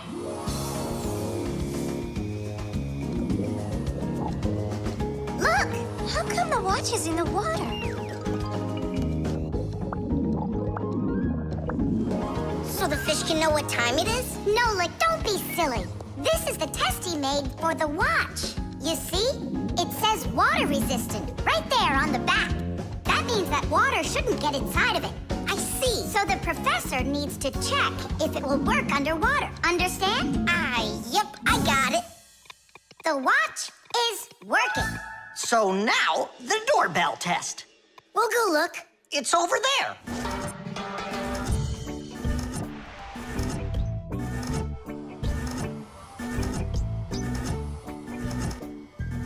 What's that thing doing? It tests the button to see how fast it wears out. To check the quality of appliances, toys, sporting goods, or just about anything, they need to undergo serious testing. Take, for instance, telephones. They need to be tested with both heat and cold because they have to work in places as hot as Africa and as cold as the Arctic. Computers are tested to make sure they can be shaken and rocked, too. That way you can be sure they'll work on a desk at home, or outside in the park, or while you're taking a ride. Different kinds of products need different kinds of durability tests. For example, athletic shoes and car tires are rubbed and squeezed over and over to see how long they are going to last. Yes, testing's very important. Without testing, a machine or appliance could let you down at the very worst moment. If guests come to visit once a week, and once every month a hooligan comes, pushes the doorbell and runs, then I figure this doorbell will last right around 400 years. That's long. The doorbell is still working. That's very good. And also, What? I don't know. We need to turn the note over to read the end. But how? Oh, raise the glass, that's all. Hup, hup, hup.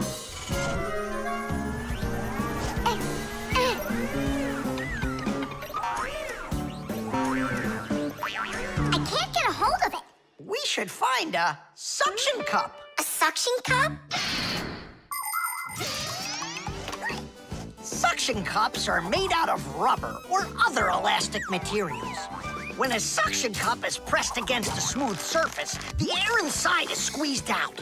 The air outside wants to get back in, and so it pushes down on the cup. The rubber edge of the cup won't let the air leak in, so the outside air keeps pressing down, and the cup keeps on sticking. And that's how a suction cup sticks to a surface by using the power of air. Wait a minute. I know where there's a really big suction cup that we could use.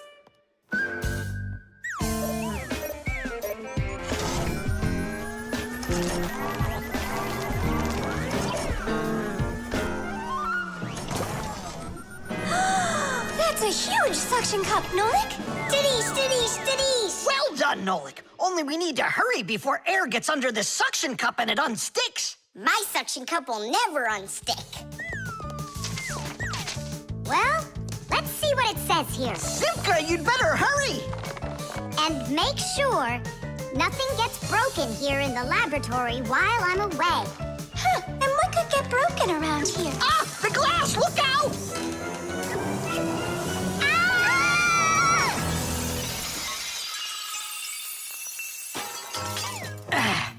Yeah, so much for that. And who's going to clean up all this broken glass? You don't know? Nolik. He told us to use that suction cup. Simka, she was reading way too slow. Listen, there's no need to fight. I came up with the idea of the suction cup. I should clean this. Come on now, Grampus. We'll clean up this mess. Professor, I still think the suction cup was a great idea. The doorbell. Nolik! Nolik, what are you doing here? Just whistling a tune. Are you gonna whistle that tune the whole time Tom Thomas is away? He just left with his parents for a week, and we've got guests coming, remember? What guests? I invited everybody. The class? Yes, class.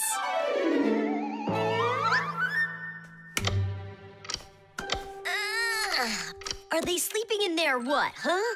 First they invite us, and now they don't want to let us in? I'll share the present with you then. Fire. Maybe you'll get it to work now. When they get here, they'll ring the bell. How come? Why don't they just do what they always do and climb through the keyhole? No way. It's not that simple, Nolik. Today, they're our guests. Ah. The guests ring the bell, and the hosts let them in the house. It doesn't ring. You think the doorbell's broken? I say we go fix it. Before we fix anything, we need to know what went wrong with it. First we'll fix it, and then we'll know what it was. Back in the olden days, people would hang a bell over their doors with a string, and guests would tug on it to make it ring. Today, doorbells are electric, and they make all sorts of different sounds. Some buzz, some ring, and some even chirp like birds. The sound comes from a box inside the house called a chime. To make the chime ring, you push a button that's located outside. The button works just like a light switch, but instead of turning on light, it turns on sound. Verda, will you join me? Whoop! I gotta think about this. Yeah. Simka! You think your guests are gonna come at all? Simka! Tula? Hey! The doorbell doesn't work. It must be broken. That's odd. We heard it ring this morning. Nolik, let's go. First, we'll examine the contacts. Yep, good and tight. Okay, let's check the speaker.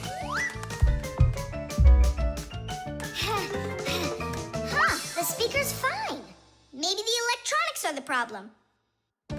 And what if we disconnect these wires and switch them? What'll that do? We'll know soon enough.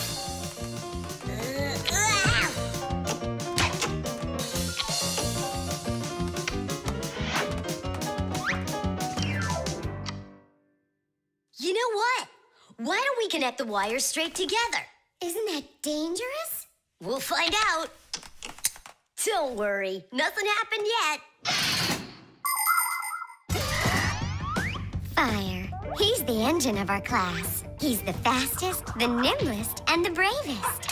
Fire never sits still for a second, and he's always looking for adventure. New ideas just burn in his head. And that's why his name is Fire. But not all of his ideas are very good, so he's constantly getting bumps and bruises. He just can't help getting carried away. If he's burning with an idea, he can even forget about his classes at school. Grampus punishes him for that. But it doesn't seem to bother Fire, because some new plan will pop into his head the very next second. To be honest, Fire's my favorite out of all the boys in our class. It's sure never boring when he's around. Hey, you down there. I figured out why it's not working. So what's the reason? There's no electricity in the whole house. So that's why the bell isn't working. And what? We can't visit like real guests do until the electricity comes back? And when will it work again? Don't know. It could possibly take hours, guys. Oh, it's working again! Ah! Enough ringing! Hey, Fire, quit fooling around! He's not fooling around! It's not me, see? Then who's ringing it? I don't know! Well, I know. The doorbell's ringing because Fire connected the wires together. True, but I'll fix that right now. Ha! Your guests sure are noisy. Yeah, thank goodness the humans aren't home right now. Hello? Hello there, dear guests. Let yourself into our home through the keyhole. So, should we go in? Go where? Go inside. Nah, that's not how guests act. So what do we do? Real guests always ring the bell. Okay, hold me tight. Chess. How about that? Then I'll play my pawn. And I'll play my pawn. Grandpa's, we need our spool, and it's missing. Oh, congratulations. Professor, have you seen it anywhere? The spool? I haven't seen it. We're playing chess, can't you see? Do you like board games? Like dominoes, for instance. Just about everybody has played it. But do you know where it came from? Dominoes was invented by the ancient Chinese. They made tiles and decorated them with dots like on a pair of dice. And this is a game that looks a lot like checkers, but it's a lot more challenging. It's called backgammon. Backgammon originated in Persia, and from there it spread all over the world. But the most challenging game of them all is the game of chess. Chess was invented in India, and today the game of chess is loved in every country. It's played by adults, by children, and even by computers. Chess is a real sport. But the most important thing for playing chess is not the power in your arms, but the power in your brain. Hey, look, I found it. Yeah. Hey, what's going on? That's our spool. Please let us take it back. There's something we have to do with it. But we're using it. Can't you wait? It's a replacement for the missing pawn. Oh, Nolik can work for a while as the pawn's replacement. Yeah. I can do it. All right, you can take it. And you stand right over here. 1, 2, 3, up we go! Class. So how do we play? You're going to play for the whites. And now I'm going to capture your knight. And we're gonna knock over yours. Take that. Whoa, whoa, whoa, young man. Slow down. It goes back here.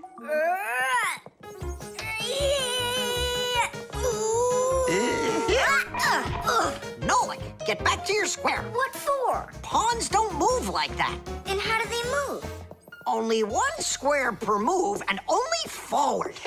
Of all of the pieces, the little pawn is the weakest. What a mess. So which one's strongest, huh? This, it's the queen. She's the most dangerous threat to the other king. Aw, how come I couldn't be queen? Then that black king would have to deal with me. Oh, yes. In chess, each player has a black or white army with 8 pawns, 2 knights, 2 bishops, 2 castles, and a queen. All of them work together for their king, trying to protect him while attacking the enemy's king. If the king finds himself in a position where he can be captured, the attacking player says check. And if the king finds himself with nowhere to run from the attack, it's called checkmate. Whoever checkmates the other player's king first is the winner. I'll move my queen. Yeah. And me, my queen. Then I'll just capture your queen. Aha! Really? Then I'll just capture yours. Grandpoos, should I go now? Not yet. So, do you feel like surrendering? Ha! You're kidding. Do you? Nolik, forward! Hooray! We'll step aside. Forward! Aha! Next I'll go and capture the knight. He got away. All right, Pawn, and once more, go forward. Grandpoos, where do I go now? Don't you see the edge? Don't go anywhere. Now you're the queen. What? The rules of chess say that if a pawn makes it all the way to the other side, he can become anything that was captured earlier. Hooray! Then I'll be the queen, and I'll be the strongest piece in the whole game. Hey, queen, get back here. In case you don't know, this isn't over yet. We capture the pawn with the queen. Queen, this is your new place. Check. Check. Huh, yeah? Now come to here. Checkmate, my colleague. Of course it is. It is, mate. Yeah, I lost. Hooray! Tadish, tadish, tadish! Professor, we found the missing pawn for you. So that means Nolik can leave with us. I'm not going anywhere with you. Chess is the greatest game you'll ever play in your life. Oh, you should have seen how I put Professor Eugenius into checkmate.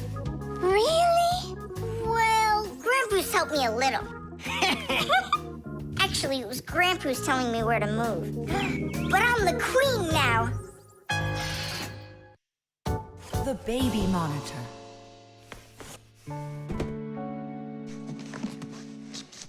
Oh, it's my old baby monitor. On. Check, check. Checking. 1, 2, 3. Checking. It's working. Why don't we give it to the Johnsons? They just had a baby the other day. This is mine, and I'm planning on using it.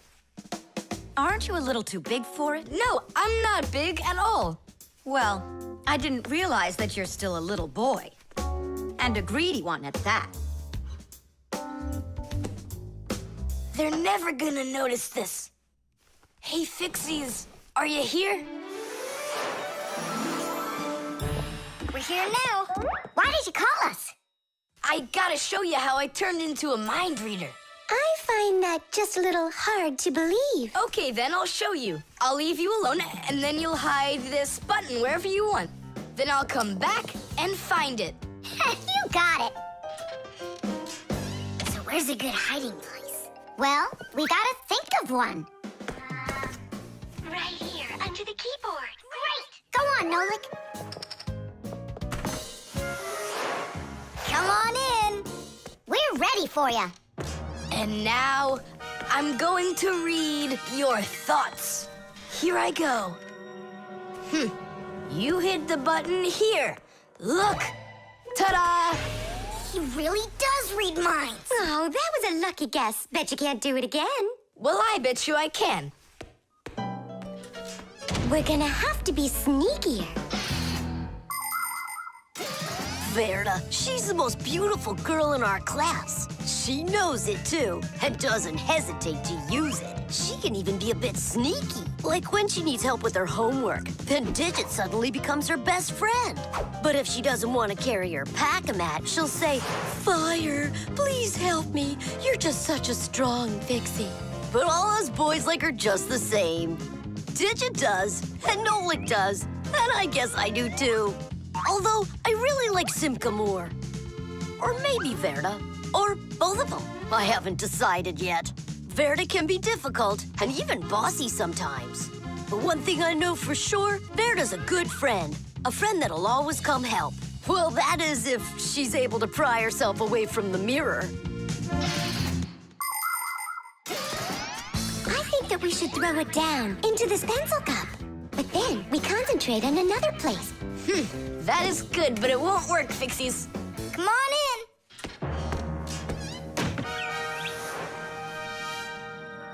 Uh-huh. Aha! It's in here. Tadish? Simka, were you thinking about the cup? No, I swear. And my mind was blank. Then who did, huh? Uh-huh. Tom Thomas, what do you say we go again? As many times as you want. I know how he's been doing all of this. It's a baby monitor. That's how we can hear what we're saying. I don't get it. A baby monitor helps parents watch over their babies. The system has 2 units that look like wireless telephones. The parents keep one of the units by their side and put the other one in the room where the baby is sleeping. If the baby suddenly wakes up and starts crying, the unit in the baby's room will pick up the sound and send it by radio waves to the parents' unit. Mom or Dad will hear the crying and go and comfort their child. And so he's listening to us now. This time I know what we should do. We'll hide it under the globe. Ooh. Go on. Uh-huh. Aha! Huh? Where is it? If you read our minds, you'd find your button under the baby monitor. You tricked me. That's really not nice. And spying on us is nice, you think? I'm sorry, I just thought it'd be fun. Well, anyhow, Tom Thomas, you're too old for this thing. Unless, of course, you still need it. I'm not a baby. I was just, checking it. I'll go and give it to Mom. Mom, I'm not greedy. About what? Let's give this monitor to the Johnsons, and this car is for their baby boy. I don't think that baby's big enough yet for your car. So what? Soon he's gonna get bigger and become a big boy, right? Like me. The Manipulator.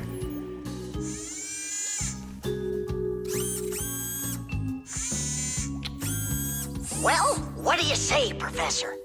It couldn't be any more accurate. Our manipulator works just perfectly. Good! So that means that we're free to go. Great. See you later. All right, finally. Now it's our turn to experiment with that manipulator. And do you know how to operate this manipulator? Why do you think we were spying? A manipulator is a kind of mechanical arm that people use for difficult or dangerous work. To control a manipulator, humans use a remote control or a joystick. The operator gives the command, and the mechanical arm grabs and moves the load. Some robotic manipulators don't even need to be steered by an operator. They're controlled by computers and can work without people being there at all, even on the moon.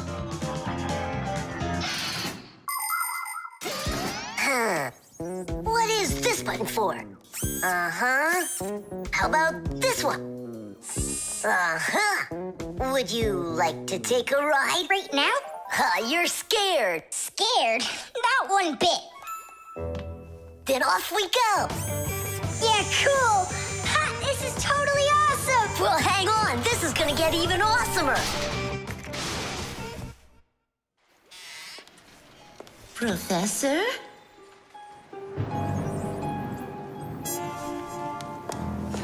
Strange. What made this ladder just fall over? Ah! Am I crazy? Or someone here? Oh, calm down. Calm down now. Poor Elisa. Yeah, you're completely overworked. Whoa! Ah! Who's here? Achoo! Hang in there, Nolik. I'll get you out of there.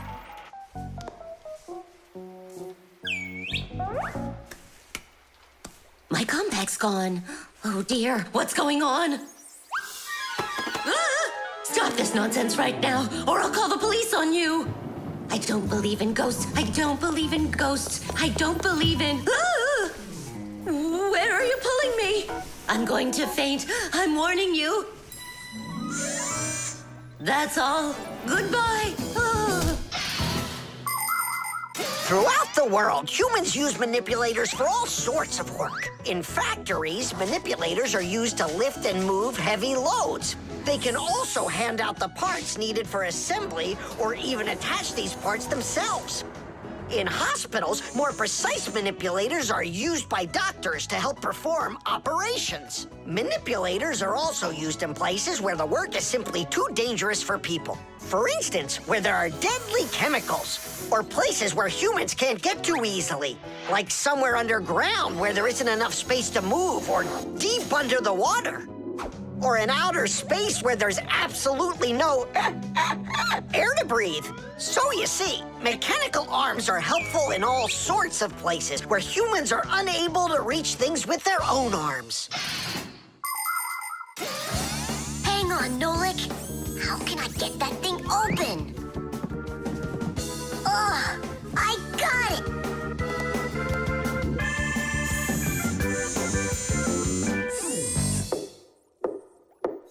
Yes? Who's there?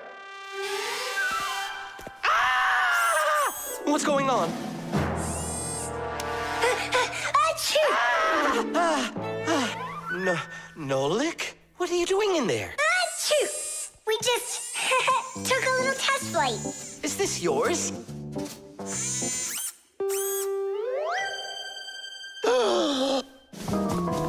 Elisa! Elisa! Professor Eugenius. I was attacked by a crazy arm. The manipulator. It's your imagination. Look, it's come back. Stop, I'm telling you. Professor Eugenius, it heard what you just said. Calm down, it's okay. It was a little malfunction, but I took care of it. You are just astounding. And don't think that I'm through with you. With me? With you? No, with the manipulator. Let's go, Elisa. Yeah, let's go, Professor. Great job, Fire. And why fire? Achoo! The prosthesis. Simka, over here. Take a look at what I found. It's a bear. Ooh. What bear did you find, Nolik? You know, it's the one Tom Thomas told us about. He was his best friend in the whole wide world. Until he became friends with you and me. What? Oh! Uh-huh. Let's try to wind him up.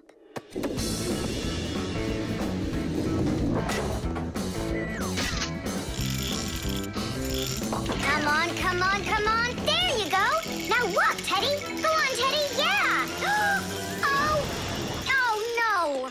Poor little teddy bear. They ripped his leg and didn't care. We didn't rip his leg. It was already broken. It's all clear. A compound fracture.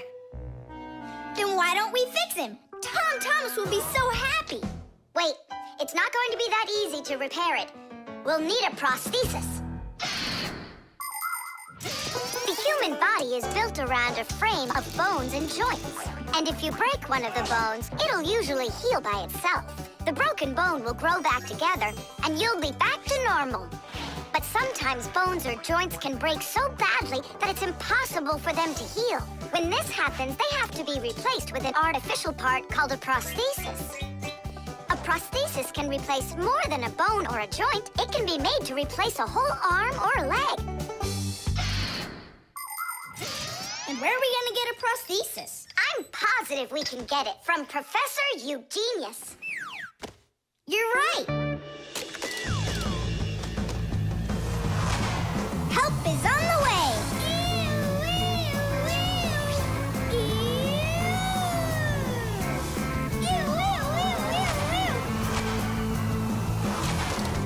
Hello, Professor Eugenius. Ah, I'm pleased to see you, dear children. How do you do? Hi there. Professor Eugenius, can you make a prosthesis? What, have you broken something? No, not us. It was the bear. He broke his leg. What bear? The teddy bear that used to be Tom Thomas's friend. Ah, now I see. Today, with the help of modern prosthetics, more is being replaced than just arms and legs. For example, if you lose a tooth, it can be replaced with an artificial one. That's also a prosthesis. And there are times when a person starts losing their vision because the lens in their eye gets foggy and can't focus. For this, there's another kind of prosthesis, a new clear artificial lens. A prosthesis can also be used to help people with poor hearing. A tiny device can be put inside of somebody's ear so they can hear what's going on. And that's not all. People have also learned how to treat a sick heart by replacing its worn-out parts with prostheses.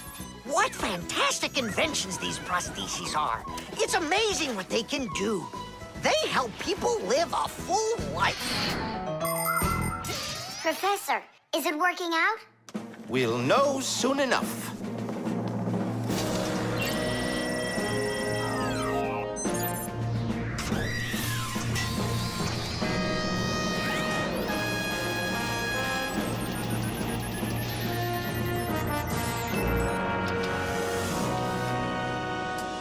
Done. Here you go. Thanks so much for your help, Professor Eugenius. Not at all. Take care, kids. In gadgets and devices, our work will never end. Appliances are fickle, they need a loyal friend. At morning, noon, and midnight of every single day. When there is an emergency, you know we're on our way. 1, 2, 3. Inside we'll be all day and night. We fix things right. Well, now this old friend of Tom Thomas's will be just like new, Nolik. Simka, if Tom Thomas makes friends with the bear, then what? Will he stop being friends with us? Hi, everybody. Hi there. Oh, my teddy bear. You found him for me. And you fixed him. Ah, thanks a lot.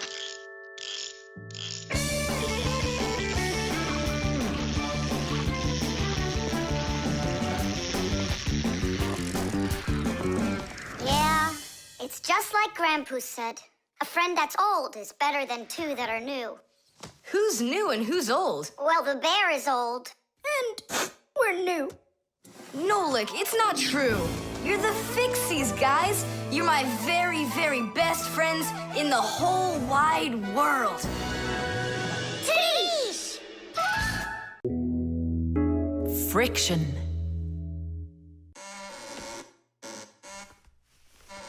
Oh, Tom Thomas, that door of yours squeaks terribly. Yeah, and it's not easy to open either. Well, that's because the hinges are rubbing. That's why your door is not working right. How can I fix it? Just reduce the amount of friction. How? With some oil on the hinges. I can do it for you because I've got a pack-a-mat. All right. Simka, can I help you? Sure you can. Wear the pack-a-mat, all right? Friction is the force that tries to stop something from sliding or rubbing smoothly against something else. Rubbing can make things wear out quickly if there's a lot of friction. If you want less friction, you need to put something on the parts that rub against each other, like oil. There are special kinds of grease used to keep clocks and wheels turning smoothly. And for skis, a special kind of wax can be used to make them go even faster. That's it. Now the top hinge. It's all done. Go ahead and check how it's working. It's not squeaking. I told ya. You guys are the best. I gotta go. Go where? I'm gonna go sledding. Maybe you'll take me with you? Sorry, Nolik. You don't have a sled to ride on. I'll see you later. Simka, should I grease the saucer?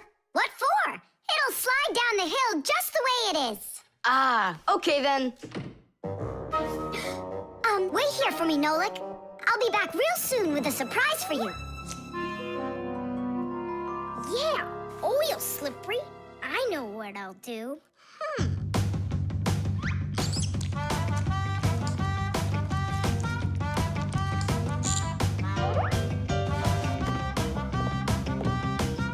Wow! Talk about no friction!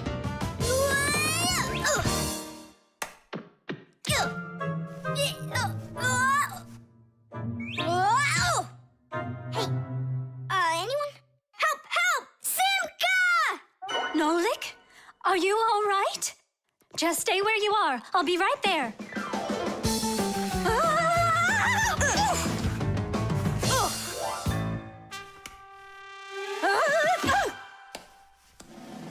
Papoose! Help us, please!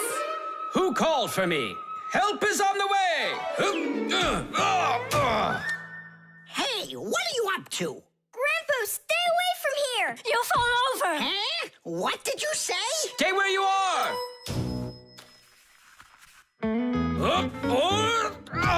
What happened here? I poured some oil on the table. Why'd you do that? To reduce friction. That's brilliant. Nobody move! I know exactly what to do. And